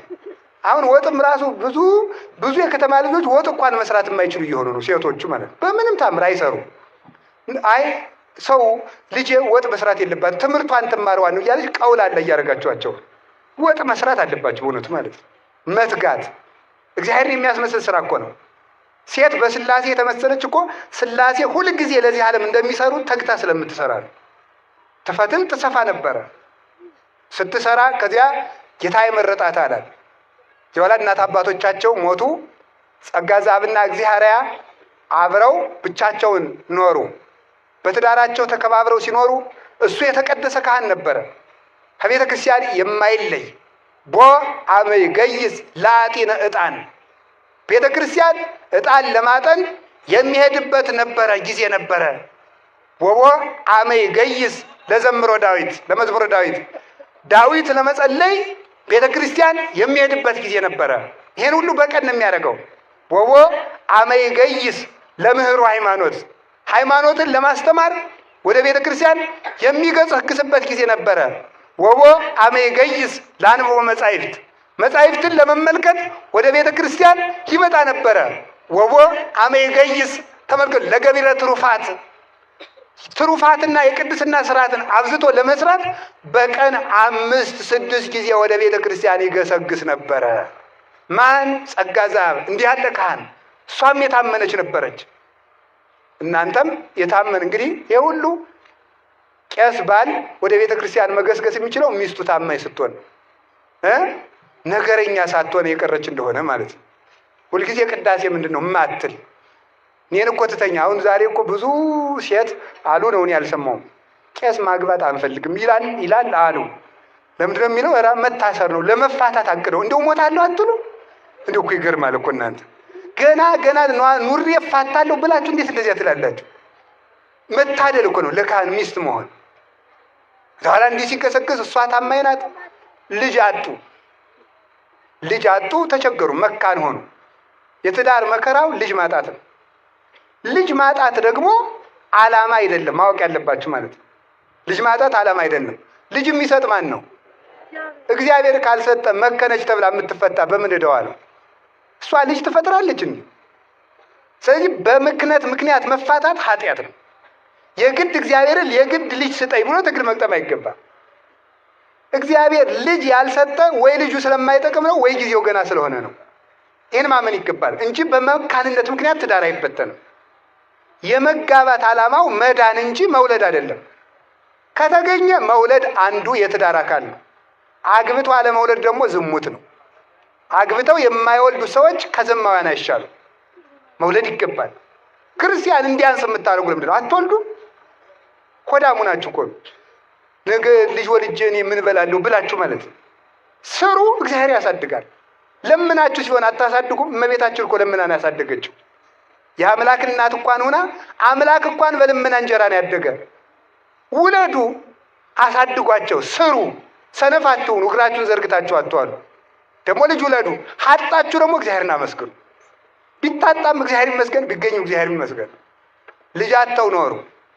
ኋላ አንድ ቀን እግዚአብሔር እንዲህ አለችው፣ ወንድሜ ብትሰማኝ ምክር መክርህ ነበር ይላል አለችው። የሚስት አንዱ እርዳታዋ ምክር ነው። ብትመክረኝ መክርህ ነበር አለችው። መልካም ከሆነ ሰማሻለሁ አላት። አይ ገንዘባችን ሁሉ ለድሃ እንስጠው ምን ያደርግልናል አለችው። አይ ምክርሽ መልካም ነው፣ ግን ደግሞ መጽሐፍ ለመስጠት አትቸኩል፣ ኋላ ሰጥተህ ትጸጸታለህ ይላል አለ። አይ እግዚአብሔርን በመቃብር ማን ያመሰግነዋል ብለህ ነው? ከሞትን ወዲያ አንመጸውተው እንወቅበት አለችው። መልካም ነው። ህንፃ ወውሉድ የአብዩ ስመ ወምኔሆሙ ብእሲት እንተሰናይ ልባ። ህንፃና ልጅ ስም ያስጠራሉ። ከዚህ ሁሉ ይልቅ ልቧ ያማረች ሚስት መልካም ጸጋ ናት። እንዴት ያለ ምክር መከርሽኝ? እሺ አላት። ኋላ ገንዘባቸውን በሙሉ ለድሃ መጸወቱ። ሰራተኞቻችንም ነፃ እናውጣቸው አለቻቸው። ገረድ ሎሌ አይባሉ። እዚያ ላይ ምን አለ? በሉ እንግዲህ ሰራተኞች ሁሉ ነፃ አውጡ። ሎሌዎችም የእግዚአብሔር ወንድም ተባሉ፣ ገረዶችም የእግዚአብሔር የጸጋዛ ወንድም ተባሉ፣ ገረዶችም የእግዚአብሔር እህት ተባሉ እንጂ እንግዲህ ገረድ ሎሌ አትባሉ፣ ነፃ አውጡ አሏቸው። ምን አረግነ እናንተ የምንለይ? አጥፍተን እንደሆነ ግረፉ እንዳሏቸው። ኧረ አትገረፉም፣ ከወደዳችሁ ከእኛ እንለይም ካላችሁ ልጁ ናችሁ ኑሩ እንጂ እንግዲህ ገረድ አይደላችሁም አሏቸው። ነፃ ወጧቸው። ገንዘባቸውን ሁሉ ለድሃ ሰጡ። የቅዱስ ሚካኤልን ዝክር ይዘክሩ ነበር በወር ቅዱሳን እንዲታሰቡ። እንዲያው መቼስ የዚህ ዓለም ሰው በደሉ መከራ። አሁን የቅዱስ ሚካኤል፣ የቅዱስ ገብርኤል፣ የመላእክት በዓል፣ የሰማዕታት በዓል፣ የጻድቃን በዓል ይላል ስንል ለምንድን ነው እንደዚህ የሚደረግ? ኦርቶዶክስ በዓል ታበዛለች ይላል። ግን ራሱ ምን ያደርጋል? የኤችአይቪ ቀን ብሎ ያከብራል። አይገርማችሁም? የኤድስ ቀን እየተከበረ የመላክ ቀን አይከበርም ይባላል። ስለ ኤድስ እንድንከበር የተደረገው ለምንድን ነው? ሰው የኤችአይቪ ቀን በመጣ ጊዜ በኤድስ እንዳይጣል ሩዋንዳ ነው የት ውስጥ ነው አሉ። ኤድስን ለመከላከል ምን እናድርግ ተባለውና አሉ አንድ ጊዜ ሰው አልገባው ስላለ ደህና ዋላችሁ ሲባል መልሱ አልቀናል ይሆን ተባላሉ። ደህና ዋላችሁ አልቀናል፣ ደህና ሰነበታችሁ አልቀናል። እንደው እኮ ግሩም ነው በእውነቱ ማለት ነው። ትዝ እንዲለው ማለት ነው። እንደዚህ ከሆነ ሰው በሽታ ትዝ እንዲለው በዓል ካከበር በሽታ ትዝ እንዲለው ባለ ውለታ የሆነ ቅዱስ ትዝ እንዲለን በዓል ማናከብረው ለምንድን ነው? የእጅ መታጠብ ቀን አለ እኮ ይገርማል እኮ የእጅ መታጠብ ቀን የለም አለ። የጥፍር ቀን ማለት ነው። አሁን ደግሞ ቅዱሳን አይመሰገኑም ይላል። ቅዱሳን አይመሰገኑ ምስጋና ያስፈልግደው ታንክስ ጊቪንግ ዴይ ብሎ ደግሞ ያከብራል። የምስጋና ቀን ማለት ነው። የምስጋና ቀን ተብሎ በዓለም አቀፍ ደረጃ ይከበራል። አዘይረን ለውድ ወንድሜ ላቶ ገሌ እንዲህ ስላደረግልኝ አመሰግናለሁ፣ እንዲህ ስላደረግ ተክለ ሃይማኖት አመሰግናለሁ አይባልም። መጽሐፍ ቅዱስ አይፈቅድም። ተመልከቱ ማለት ነው። ሰው አብዶ እዚህ ደርሷል በእውነቱ ማለት ነው። አብዶ ሶፍት ያዋሰውን ባለሱቅ ቴንኪው ብሎ ይሄዳል። ሀገር ያቀኑ ቅዱሳን ደግሞ ሲታሰቡ ደግሞ ነውር ነው ይላል ማለት ነው። ውለታን መርሳት ዲያብሎሳዊነት ነው በእውነቱ ማለት ነው። ሰው የእናት አባቱን ውለታ እንኳን እንዳያስታውስ እያደረጉት። ሲራክ ምንድን ነው የሚለው? የእናትህን ምጥ አትርሳ ነው የሚለው። የእናትህን ምጥ አትርሳ፣ የአባትህን ድካሙን አትርሳው ነው። ሰው ለእናት አባቱ ግድ እንዳይኖረው ሳናውቀው በብቸኝነት ይሄ በራስ ወዳድነት ራሳቸው የሳይንሱ ሰዎች ኢጎ ነው ምናምን በሚሉት ማለት ነው። በራስ ወዳድነት ተይዞ ከራሱ ውጭ እንዳያስብ እናት አባቴስ ቢሆን ለራሳቸው ብለው ተጋብተው ወለዱ እንጂ ለእኔ ብለው ተጋብተው እንዲል አይምሮ የሌለው ሰው እያፈራን በእውነቱ ማለት ነው። ከቃሉ ጋር ናቸው እና ቅዱስ ሚካኤል እንዴት ነው ቅዱስ ሚካኤልን ማናስበው? በእውነቱ እናስበዋለን እንጂ እግዚአብሔር እኮ ውለታን የማይረሳ አምላክ ነው። እኛን ውለታ አትርሱ ያለ አምላክ እሱ ውለታ ይረሳል? እግዚአብሔርስ ይቀናል? የቅዱስ ሚካኤል በዓል ተከበረ። ቅዱስ ሚካኤልስ እግዚአብሔር ነው አልነውን? አምላክ ነው ያለው አለ? ቅዱስ ሚካኤል ታሰበ ተብሎ የሚከባው እግዚአብሔር ልጆቹን ከፍ የሚያደርግ በጸጋው ያከበረን መልኩን የሰጠን እንኳንስ በቤቱ በዓል እንዲከበራቸው የገዛ ስጋውን ሲሰጥ እንኳን ያልነፈገ ፈጣሪ ነው መድኃኔዓለም። እንኳን በዓል ተከበረ እንኳን ቀን ተሰጣቸው ብሎ ሊከፋው፣ ሰኞ አከበራችሁ ብሎ ሊከፋው። ይሄንን በዓል ለቅዱስ ሚካኤል ሲያከብሩ ከዚያ በኋላ ምን አደረገው? ዝክር የሚዘከርበት ታጣ። አንድ ቀን የቅዱስ ሚካኤል መዘከሪያ ሲያዝኑ ሲተክዙ ሲያዝኑ ሲተክዙ ኖሩ። ኋላ ዘክረው ጨርሰው ይሄ ኋላ የመጣ ታሪክ ነው። ሲዘክሩ ጦርነት መጣ። ሞተሌሚ የሚባል በዳሞት ወላይታ ውስጥ ያለ ቦታ ነው። ዳሞት የሚባል ቦታ ሞተሌሚ የሚባል ንጉሥ ተነሳ። ይህ ሰው በቃኝ የማይል ስልጣን የማይበቃው እንዲህ ያለ ሰው ነበር። እንዲህ ያለ ሰው የመኳንንቱን ሚስቶች ሁሉ በጦርነት እያሸነፈ ሚስቶቻችሁን ላኩልኝ እያለ እየገበሩለት ያስነውራቸው ነበር። በሀገር ያሉ ደናግላንን ሁሉ እያስወሰደ ነውር ይሰራ የነበረ ሰው ነበር። ፍጹም ጨካኝ። ሀገር እየወረረ ጸጋ ዛብ ካለበት ደረሰ። ጸጋ ዛብን ያባረሩ ሰራዊቱ ያባረሩ ሲሮጥ ጦር ሲወረውርበት ጦሩ ከእጁ ተጣብቃ ቀረች። በማን? በእግዚአብሔር ኃይል። ወይም ይጣለ እኪት ዲበጸላይቴ ይላል ቅዱስ ዳዊት። ወይም ይጣለ እኪት ዲበጸላይቴ በእኔ ላይ የመጣውን ክፉ ነገር ወደ ጠላቶች የሚመልሳቸው ሕያው ቅዱስ እግዚአብሔር ነው። መለሰውና እዚያው ተጣበቀ። ባህር ውስጥ ገባ ሲጨንቀው። ባህር ውስጥ ሲገባ እውነት ቅዱስ ሚካኤል ውለታዬ ነው ዝክርን ዘክሬ ፈጣሪ ይሄ ነው ውለታዬ በዕለተ ቀንህ ደግሞ እያለ ይጨነቃል። 3 ቀን ባህር እንደ ቤቱ ነው ሰነበተ። ኋላ ቅዱስ ሚካኤል መጥቶ እንዲህ አለው፣ ሀውጭ ሳለህማ ባድንህማ አይደነቅም ነበር፣ እዚህ ገብተህ ሳወጣ ነው እንጂ የሚደነቅ አለው። መልሶ አፈፍ አድርጎ በክንፎቹ ታቅፎ ከሚያገለግልበት መቅደስ መለሰው። ማን? ቅዱስ ሚካኤል ማለት ነው። ሁላችንም ከመከራ ጉድጓድ ያወጣል። መልሶ አመጣው። እሱም መልሶ ካመጣው በኋላ ደግሞ ሲመለስ እግዚአብሔርን ማርከው ወስደዋታል። ወስደው ውበቷ መልካም ስለነበረች ፊቷ እንደ ፀሐይ ያበራ ስለነበረ ወታደሮቹ አንዱ በእኔ ፈረስ ትጫን ይላል፣ አንዱ ደግሞ ልሸከማት ይላል፣ አንዱ ልዘላት ይላል። እንዲህ እያሉ ግን እግዚአብሔር ጠብቋት ነውር ሳይሰሩባት፣ አይ ይችንስ እኛ እንደርስባትም ለንጉሱ ሚስት ነው መሆን ያለባት አስባላቸው። እግዚአብሔር ቸር አይደለም? ግድ የለም እነሱን ትለፍ እንጂ ደግሞ ኋላ እግዚአብሔር ያውቃል። እዚያ ኋላ ጠብቀው ወሰዱና ቤት አስገቧት። ወስደው ንጉሥ እንዲህ ያለች መልከ መልካም ሴት አምጥተንልሃል አሉት። በሉ ነገ መልካሙን ልብስ አልብሳችሁ ይዛችኋት ነው። እስከዚያ በጎ ልብስ አልብሳችሁ ጥሩ ምግብ አብልታችሁ አሳድሯል። ከዚያ በኋላ ለጣቷ ቀለበት፣ ለእጇ አምባር፣ ለአንገቷ ማርዳ ሙሉ የወርቅ ልብስ አልብሰው ዘውድ አገታጅተው ንጉሥ ልትሆኝ ነው፣ እንኳን ደስ ያለሽ ንግሥት ትሆኛለሽ እያሉ አለበሷት። እሷ ግን ታለቅስ ነበረ። ፈጣሪ ከንጹሕ ካህን ዘር ስጠኝ ብለህ ከጣዖት አምላኪ ልትሰጠኝ ነውን? እንኳንስ ከዚህ ጣዖት አምላኪ ከካህኑም እንኳን ቢሆን አንተን የሚክድ በእኔ የሚያስፈርድ ልጅ ከሆነ ማኅፀኔን ዝጋው ብዬ አልለመንኩህም ወይ ብላ ጸለየች። ታለቅሳለች፣ እንባዋ ይንጠበጠባል። ብይ አልበላም አለቻቸው። ከዚያ በኋላ ምን አደረጉ? አይነሱ ክትም አድርገው በሉ። በይተኝ እንግዲህ እኛ ምንተኛ ነው አሉ። ተኙ። እሷ ሲተኙላት እንዲህ ያለ ልብስ ለብሼ ብጸልይ ፈጣሪ አይሰማኝም የእነዚህን የጣዖት አምላኪዎችን ብላ አውልቃ ጸሎት ጀመረች። አያችሁ፣ ይኸውልህ እንደዚህ ያለ ልብስ አትልበሱ የምንላችሁ እንዲህ ያለ ልብስ ለብሼ ብጠይቀው ፈጣሪ አይሰማኝም። ሰምታችኋል? አዲያ እንግዲህ ልብሱን ጥላችሁ ነው ያልን እንጂ እንግዲያስ ልብሴን ለብሼ እቀራለሁ በሉ ማለታችን አይደለም።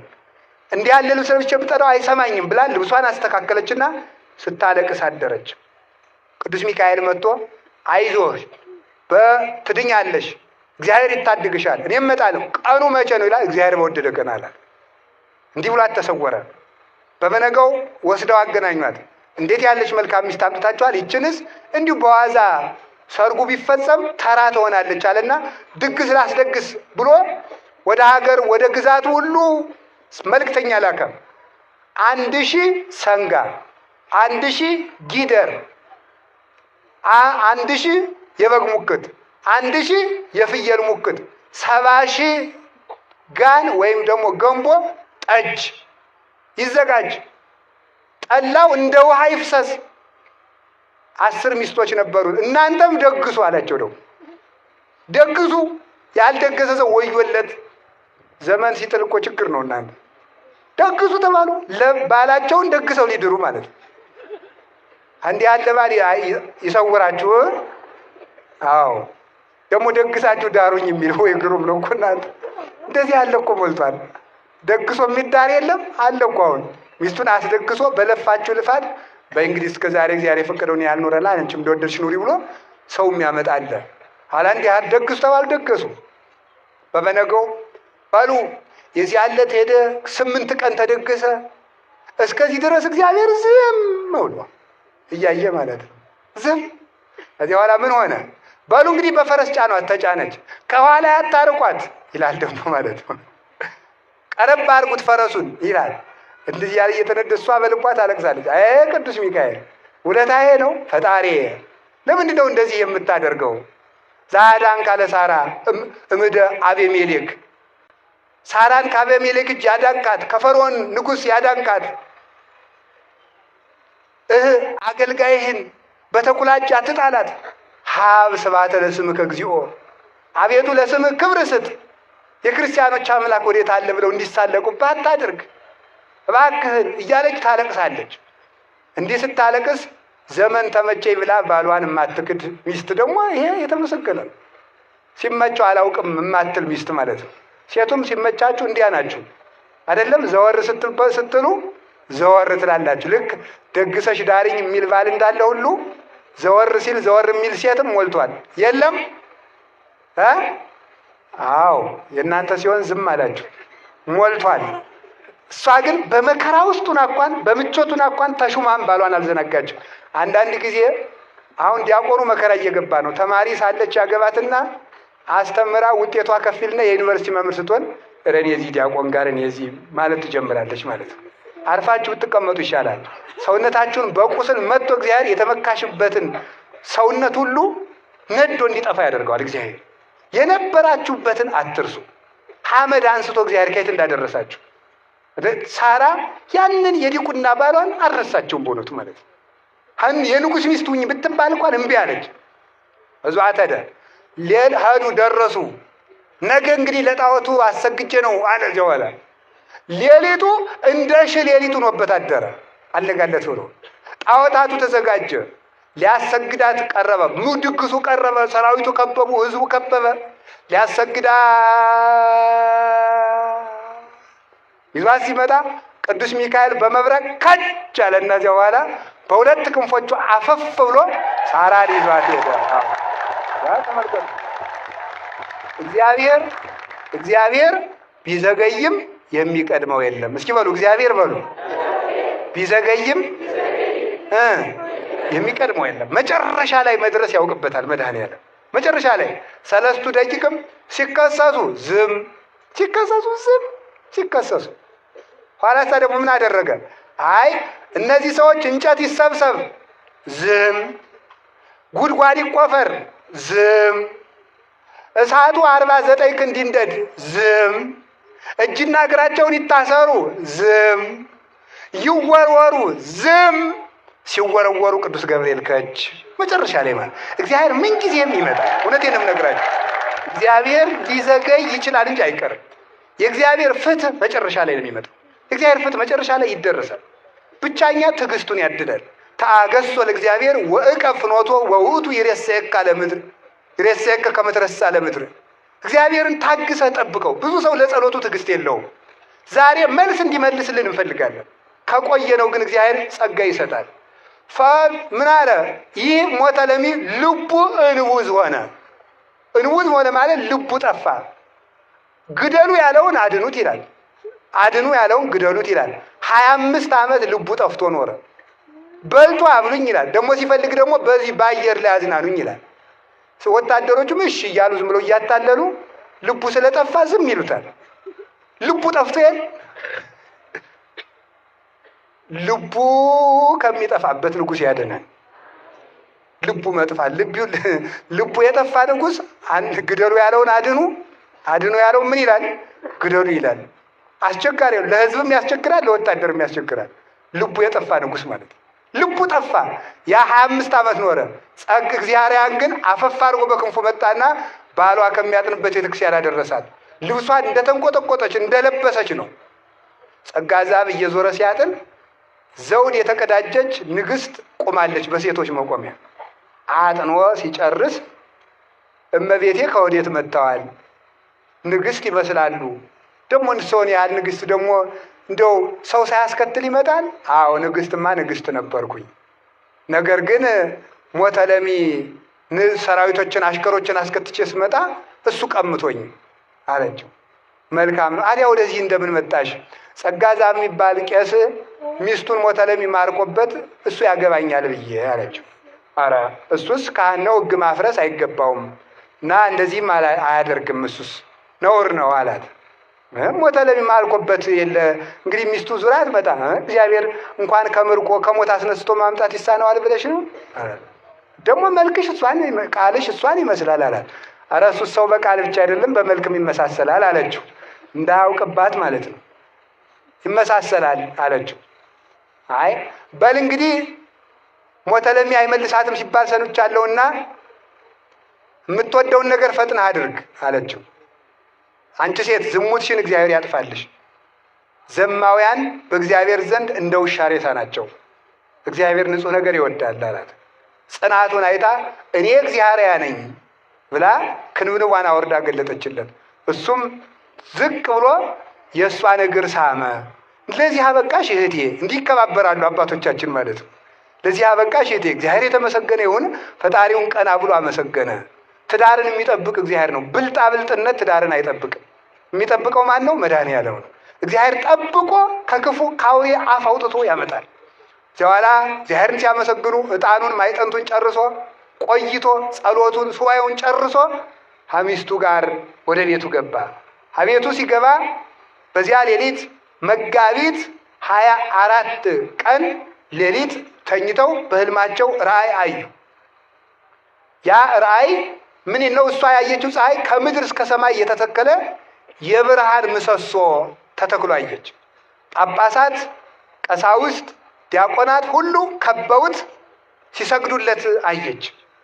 እሱ ደግሞ ከተኙበት አልጋ ስር ፀሐይ ሲወጣ ከዋክብት በክንፎቹ ታዝለው አየ። ደንግጠው ተነሱ። ምንድነው እንዲህ ያለ ራእይ አይቼ? ምንድነው እንዲህ ያለ ራእይ አይቼ? እግዚአብሔር ምን ያደርግ ይሆን በዘመናችን ብለው እግዚአብሔርን አመስግነው ዞረው ተኙ። ኋላ ቅዱስ ሚካኤል በልመጥቶ ያ ያልኩሽ ልጅ እኮ ተጸነሰ፣ ከምርኮ የማድንሽ ለአንቺ ብቻ አይደለም፣ ዓለም ሁሉ ቢመዘን አንዲቱን የጠጉሩን ዘለላ የማይመጥን ልጅ ስለምትወልድ ስለዚህ ያ ልጅ ለክፉ አሳልፌ አልሰጥሽም ብዬሽ ነበረ። ያ የቀጠርኩት ቀጠሮ ደርሶ ያ ልጅ እኮ ተጸነሰ ዛሬ አላት። ከዚያ በኋላ በዚህ ተደሰተች። አዎ ያ ልጅ ተጸነሰ። ከዚያ በኋላ ተጸንሶ መጋቢት 24 ተጸነሰ። መጋቢት 24 ተጸንሰው ታኅሳስ 24 ቀን ብሩህ ተክለ ሃይማኖት ኮከብ ተክለ ሃይማኖት የዓለም ብርሃን ታኅሳስ 24 ቀን ተወለዱ። አዎ ዛነብራ ለመካን ውስጥ ቤቱ ማለት ይሄ ነው። መካኒቱን አክብሮ ልጅ ሰጥቶ የሚያከብራት የሚያስመሰግናት እግዚአብሔርን ስሟ እንድትነሳ ቅዱስ ዳዊት ነው ያለ፣ እኔ እኮ አይደለሁም። መካኒቱን በቤተ ክርስቲያን እየተመሰገነች እንድትኖር ያደረጋት ልጅ ሰጥቶ ማን ነው? ሕያው ቅዱስ ወልደ እግዚአብሔር ነው። ዛሬ ልጅ ተጸነሰ፣ ተወለደ። እንዲህ ይላል ሰሎሞን መጽሐፈ ምሳሌ ምዕራፍ 10 ምዕራፍ 11 ቁጥር 30 ላይ ማለት ነው። እንፍሬ ጽድቅ ይሰርጽ ዕፀ ሕይወት። ተመልከቱ፣ ከጻድቅ ፍሬ የሕይወት ዛፍ ይገኛል። እስኪ በሉ ከጻድቅ ፍሬ በሉ ምን ይገኛል? የሕይወት ዛፍ። ከጻድቁ ከእግዚአብሔር ከጸጋ ዛፍ ከእናታችን ከእግዚአብሔር የሕይወት ዛፍ የሆነ ተክለ ሃይማኖት ይወለዳል። ይሄን ያለ ማን ነው? መጽሐፍ ቅዱስ ነው። ጻድቃን የሚወልዱት ልጅ የሕይወት ዛፍ ይባላል። ክርስቶስ የሕይወት ዛፍ እንደሚባል እነሱ የሕይወት ዛፍ የሚባሉት ከክርስቶስ ጋር ተካክለው አይደለም። ሕይወትን የክርስቶስን ሕይወት በትምህርት በስብከት በጸሎት በቅድስና በምልጃ የሚያድሉ የሕይወት ዛፍ ይሆናሉ ማለት ነው። ይሄ ልጅ ተወለደ። ትምህርቴን እየጠቀለልኩ ነው። ተወለዱ አቡነ ተክለ ሃይማኖት። ለእነሱ ብቻ አይደለም ከጻድቅ የሚወለድ የጻድቅ ፍሬ የሕይወት ዛፍ ነው ተብሎ እንደተነገረ ተክለ ሃይማኖት የተወለዱ ለእናት ለአባታቸው ሳይሆን ለኃጥአን ጭምር የክርስቶስን ሕይወት የሚሰጡ የክርስቶስን ብርሃን የሚያበሩ የክርስቶስን ትምህርት የሚያስተምሩ ለታመሙት ፈውስ የሚሰጡ ፍትሕ የሚሰጡ ሃይማኖትን የሚያቀኑ አባት ተወለዱ። ተወልደውም በሦስተኛው ቀን ምን አደረጉ? እጃቸውን አንስተው አቡነ ተክለ ሃይማኖት ሃይማኖት ተገልጦላቸው አሃዱ አብ ቅዱስ አሃዱ ወልድ ቅዱስ አሃዱ ውእቱ መንፈስ ቅዱስ ብለው ቅዳሴ ቀደሱ። በሶስት ቀናቸው ማለት ነው። እማፈ ደቂቅ ወሕፃናት ይሄ እንዴት ይሆናል? እንዴት ሊሆን ይችላል? እማፈ ደቂቅ ወሕፃናት አስተዳልዎ ከስብሐተ ከሕፃናት አንደበት ምስጋናን አዘጋጀ። በይንተ ጸላኢ ወገፋኢ ጸላኢ ዲያብሎስን ገፋኢ አይሁዳዊን ደስ አይበለው ብለህ ከሕፃናት አንደበት ምስጋናን አዘጋጀ። ከሕፃናት አንደበት ምስጋናን የሚያዘጋጅ እግዚአብሔር መዝሙር 8 ላይ እንደተነገረ ከተክለ ሃይማኖት አንደበት ምን አዘጋጀ? ቅዳሴን አዘጋጀ። እናታቸው እግዚአብሔር ምን አለች? ኧረ ልጄ ዝሰ ግብረ አቡከ ወለከሰ ጠቢዮ አጥባት፣ ይህ አባት ስራ ነው፣ ያንተ ስራ ጡት መጥባት ነው፣ በልጥባ አለቻቸው። መልሰው ደግሞ እንዲህ ብለው አሃዱ አብ ቅዱስ አሃዱ ወልድ ቅዱስ አሃዱ ውእቱ መንፈስ ቅዱስ፣ ይኸው ወልዴ ልጄ ለረጅም ዘመን ኑርልኝ ስትቀድስ ልህ ብሎ አባቱም ደስ አለው። እንዲህ አለ ማን? ሰሎሞን መጽሐፈ ምሳሌ ምዕራፍ 23 ቁጥር 24 ላይ ሲናገር ሰናየ ያልህቅ ጻድቅ፣ ጻድቅን የወለደ ደስ ይለዋል፣ ሰርቶ ቀጥቶም ያሳድጋል። ወበወልድ ጠቢብ ይትፌሳህ፣ በጠቢበኛ ልጅ በተማረ ልጅ በተቀደሰ ልጅ አባት ደስ ይለዋል አለ። በኋላ አባታችን አቡነ ተክለ ሃይማኖት በተወለዱ በሶስት ዓመታቸው በሀገሩ ድርቅ ሆነ። በሀገሩ ድርቅ ሲመጣ እነሱ የሚበሉት የሚጠጡት አጡ። የቅዱስ ሚካኤልን ዝክር የሚዘክሩበት አጡ። ጸጋ ዘአብ ቤተ ክርስቲያን ሄዶ ዝክር ታጎለ፣ ቢያንስ በእግዚአብሔር የምጠራበት እጄን አታሳጠው ብሎ ጸለየ። እግዚአብሔር ልጇን ታቅፋ ከቤተ ክርስቲያን ውጭ ሁና ታለቅሳለች። ያለቀሰች ስትል አቡነ ተክለ ሃይማኖት ከቤት ይዘሽን ግቢ እያሉ ያለቅሳሉ። 3 ዓመታቸው ነው። ይህ ልጅ ምንድን ነው? ዝክር ታጎለለዋለሁ ቤት አስገብኝ ይላል። አፋቸው አልፈታም። ጣታቸውን እያመለከቱ ይዘሽን ግቢ ይላሉ። ይዛቸው ገባች። አሁን ደግሞ ትንሽ ርጋፊ ስንዴ ያለበት ቁና ነበረ። ወደዚያ ጣታቸውን እያሳዩ ደግሞ ያለቅሳሉ። አምጩ ማለት ነው። ምንድን ነው ይሄ ልጅ የሚያለቅስ ብለው ቁናውን ቀረብ ከዛ በኋላ ጣታቸው እንድች አድርገው የ3 ዓመት ሕፃን የለመለመ የሕፃን ጣት ወስደው ከቁናው ሲያስገቡት ርጋፊውን ስንዴ ሲነጉት ስንዴው እስከ ላይ ድረስ ሞላ። እውነት ማለት ነው። ከዚያሳ ማን ሞኛለ ደግሞ ሌላ ቁና አምጪ፣ ሰራተኞቹ ማለት ነው። ሌላ ቁና እያመጡ አቡነ ተክለ ሃይማኖት ይነኩታል፣ ይሞላል። አቡነ ተክለ ሃይማኖት ይነኩታል፣ ይሞላል። አቡነ ተክለ ሃይማኖት ይነኩታል፣ ይሞላል። ዘይቱን ደግሞ አመጣችና አስነካቻቸው፣ ሞላ። በረከተ እግዚአብሔር ላይ ለርዕሰ ጻድቃን። የእግዚአብሔር በረከት በጻድቃን ራስ ላይ ነው። እስኪ በሉ የእግዚአብሔር በረከት በሉ። በማን ላይ ነው? በጻድቃን ራስ ላይ ነው። መጽሐፈ ምሳሌ ምዕራፍ 10 ላይ። ይህ መጽሐፍ ቅዱሳዊ ነው። ይህ መጽሐፍ ቅዱሳዊ ነው። ይሄንን በረከት እንዳናገኝ ነው ዲያብሎስ ቅዱሳን አያማልዱም የሚለው። የእግዚአብሔር በረከት በጻድቃን ራስ ላይ ነው። እንዲያውም በድርቁ ዘመን እንግዳ መጣ።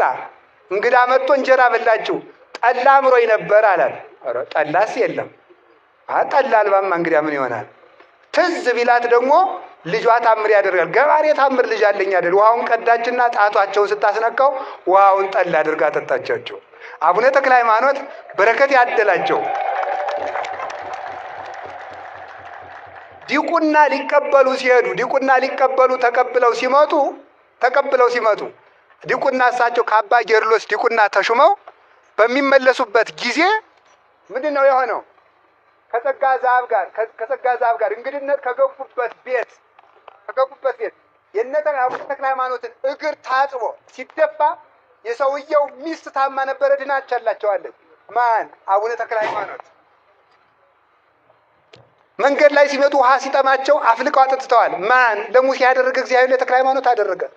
አባታችን አቡነ ተክለ ሃይማኖት ለክርስቶስ ብለው 40 ክንድ ገደል የተወረወሩ አባታችን አቡነ ተክለ ሃይማኖት 40 ቀን ለክርስቶስ ብለው ቅጠል እየበሉ የተቀመጡ አባታችን አቡነ ተክለ ሃይማኖት 7 ዓመት ያለ እህል የተቀመጡ እግዚአብሔር ቻል ካለው ይቻላል።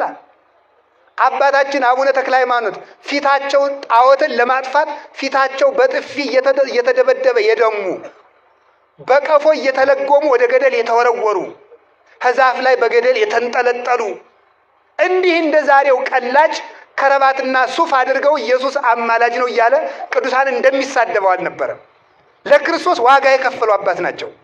2 ጦር በፊታቸው 2 ፊት በኋላቸው ተክለው 2 ጦር በግራ 2 ጦር በቀኝ ወደፊት ሲሰግዱ የፊቱ እየወጋቸው፣ ወደ ኋላ እንዳይጠጉ የኋላው እየወጋቸው፣ ወደ ጎን እንዳያርፉ የጎኑ እየወጋቸው፣ ወደ ቀኝ እንዳያርፉ የቀኙ እየወጋቸው እንዲህ የኖሩ ወንጌልን ዙረው የሰበኩ እምነታቸውን የገለጡ እንደ ኤልያስ ከጣዖት አምላኪዎች ጋር ተወዳድረው በሃይማኖት ድል የነሱ ጣዖት አምላኪዎች እንጨት አያይዘው እሳቱ መሃል ሆነው እየዘፈኑ ታምር እናደርጋለን እያሉ በምታት እሳቱ መሃል ሲመላለሱ አማትበው ጣዖት አምላኪዎች እንዲነዱ አድርገው እሳቸው ከእሳቱ ውስጥ የጸለዩ እሳትን ያጠፉ በባህር ላይ የተራመዱ ወንጌልን ያቀኑ ማናቸው? ብሩክ ተክለ ሃይማኖት ናቸው። 12 ንጹሃን ዛፎችን አብቅለው ኢትዮጵያን የቀደሱ የእሳቸው ገድል እንኳን ተረት ሊሆን እንኳን ጣዖት ሊሆን የእሳቸው ልጆች እነ እጨጌ ፊልጶስ በዘመኑ የነበረው ንጉሥ ውሽማ ልታበጅ አይገባም፣ እግዚአብሔር የፈቀደ አንድ ሚስት ነው እያሉ አማኑኤል የሚባለውን ጠንቋይ የተቃወሙ የተክለ ሃይማኖት ልጆች ናቸው። የአቡነ ተክለ ሃይማኖት ልጆች ጣዖትን ያጠፉ እነ እጨጌ ፊልጶስ ዛሬ የሚያነክሱትን ጥንቆላ የሚወዱትን ሁሉ ጸሎት እያደረጉ ያጠፉ ሃይማኖትን ያቀኑ ናቸው እንጂ ጣዖት የሚያመልኩ አይደለም። አንዳንዱ እንዲህ ይላቸዋል፣ ተክለ ሃይማኖት ሰይጣንን አጠመቁት የሚባል መቼ ወዲህ ነው የሚባል ጥያቄ ይጠይቋቸዋል። ተክለ ሃይማኖት ሰይጣን ይጠመቃል? ሰይጣን እንደዚህ እንደሚለው ሰው ያለ ሰው ሰይጣን ይባላል። ሰምታችሁኛል? እንደዚህ እንደሚለው ሰው ያለ ሰው ምን ይባላል? በሉ ንገሩኝ እንጂ። ስለዚህ ሰይጣንን አጠመቁት የተባለ ምንድነው? ምን አለ? የሰይጣን ስራ የሚሰራውን ሰውዬ ማለት ሰይጣን የሰይጣን ስራ የሚሰራ ሰይጣን ይባላል። ለምሳሌ የሐዋርያት ስራ ላይ ስትሄዱ ቅዱስ ጳውሎስ በሪያሱስ የሚባለውን ጠንቋይ እንዲህ ነው ያለው፣ የሰይጣን የበኩር ልጅ ከማጣመም አታርፍም ነው ያለው። የሰይጣን የበኩር ልጅ ካለው የሰው ልጅ ሰው ነው፣ የወፍ ልጅ ወፍ ነው፣ የሰይጣን ልጅ ሰይጣን ነው፣ ሰይጣን ነው እያለው ነው። ስለዚህ የሰይጣንን ስራ የሚሰራ ሰው ሰይጣን ይባላል። ሁለተኛ በመጽሐፈ ሄኖክ ምዕራፍ 2 ላይ እንደተቀመጠው እግዚአብሔርን የመሰሉ ሰዎች ሁሉ መንፈሳውያን እንደሚባሉ ሁሉ የሰይጣን ስራ የሚሰሩ ሁሉ ሰይጣናውያን ይባላሉ። ሰይጣናን ይባላል። ሰይጣንን አጠመቁት የተባለ ሰይጣን ያደረበት ልክ ልብ ብላችሁ ስሙ። እግዚአብሔር ያደረባቸው ሰዎች በእግዚአብሔር ኃይል እንደሚሰወሩ አጋንንት ያደረባቸው ሰዎች ይሰወራሉ። ስለዚህ አቡነ ተክለ ሃይማኖት ያጠመቁት ዛር ተብሎ የተጠራው ሰው ምንድነው ከተባለ ሰው ነው። ሰይጣን የተባለ ሰይጣንን በክፉ ስራ ስለመሰለ በሰይጣን ተንኮል ምን ያደርግ ይሰወር ስለነበረ ነው። በሰይጣን ተንኮል ስለዚህ ምን ገረዙት። ገረዙት ማለት ሰይጣንነቱን አስለቀቁለት ማለት ነው። ቅዱስ ጳውሎስ ተናግሯል። ምን ብሎ ተናግሯል? ሮሜ ምዕራፍ 3 ላይ የልቡናችን ሸለፈት እንገረዝ ብሏል። አያው የልብና ሸለፍ ጽላል የልብን ሸንኮፍ ተገዘር ያለው አሪያ ልብን ልትቀደድ ነው። መገዘር የተባለ ተንኮል ነው። መገረዝ የተባለ አቡነ ተክለ ሃይማኖት ገዘሩት የተባለ ተንኮሉን አስለቀቁለት፣ ክፋቱን አስተውል ወደ ሰውነት መለሱት ማለት ነው። ሰው አረጉት፣ ከክርስቶስ ጋር አገናኙት። ሰይጣን እንዴት ይጠመቃል? ሰይጣን የሰይጣን ስራ እየሰራ ሰይጣን የተባለ ሰው ተጠመቀ ነው እንጂ ያ ሰውዬ ሰይጣን በግብሩ ሰይጣን ተብሏል። እስኪ በስራው በሉ። የማያውቅ ሰው ምን ይባላል? በግ ይባላል። በግ ሲባል ሰውዬው ይታረድ ሙክት ነው እንዲሁ ጋር ድረስ እኮ ነው። የማያውቅ ሰው ማለት በግ ይባላል። እገሌ እባብ ነው ይባላል። በልቡ ይሄዳል ማለት ተንኮለኛ ነው ማለት ነው። ሰይጣን ነው። እገሌ ንብ ነው ይባላል። ስራ ሲሰራ ትጉህ ነው ማለት ነው። ሰይጣን ነው ማለት የሰይጣንን ስራ ይሰራ ነበረ።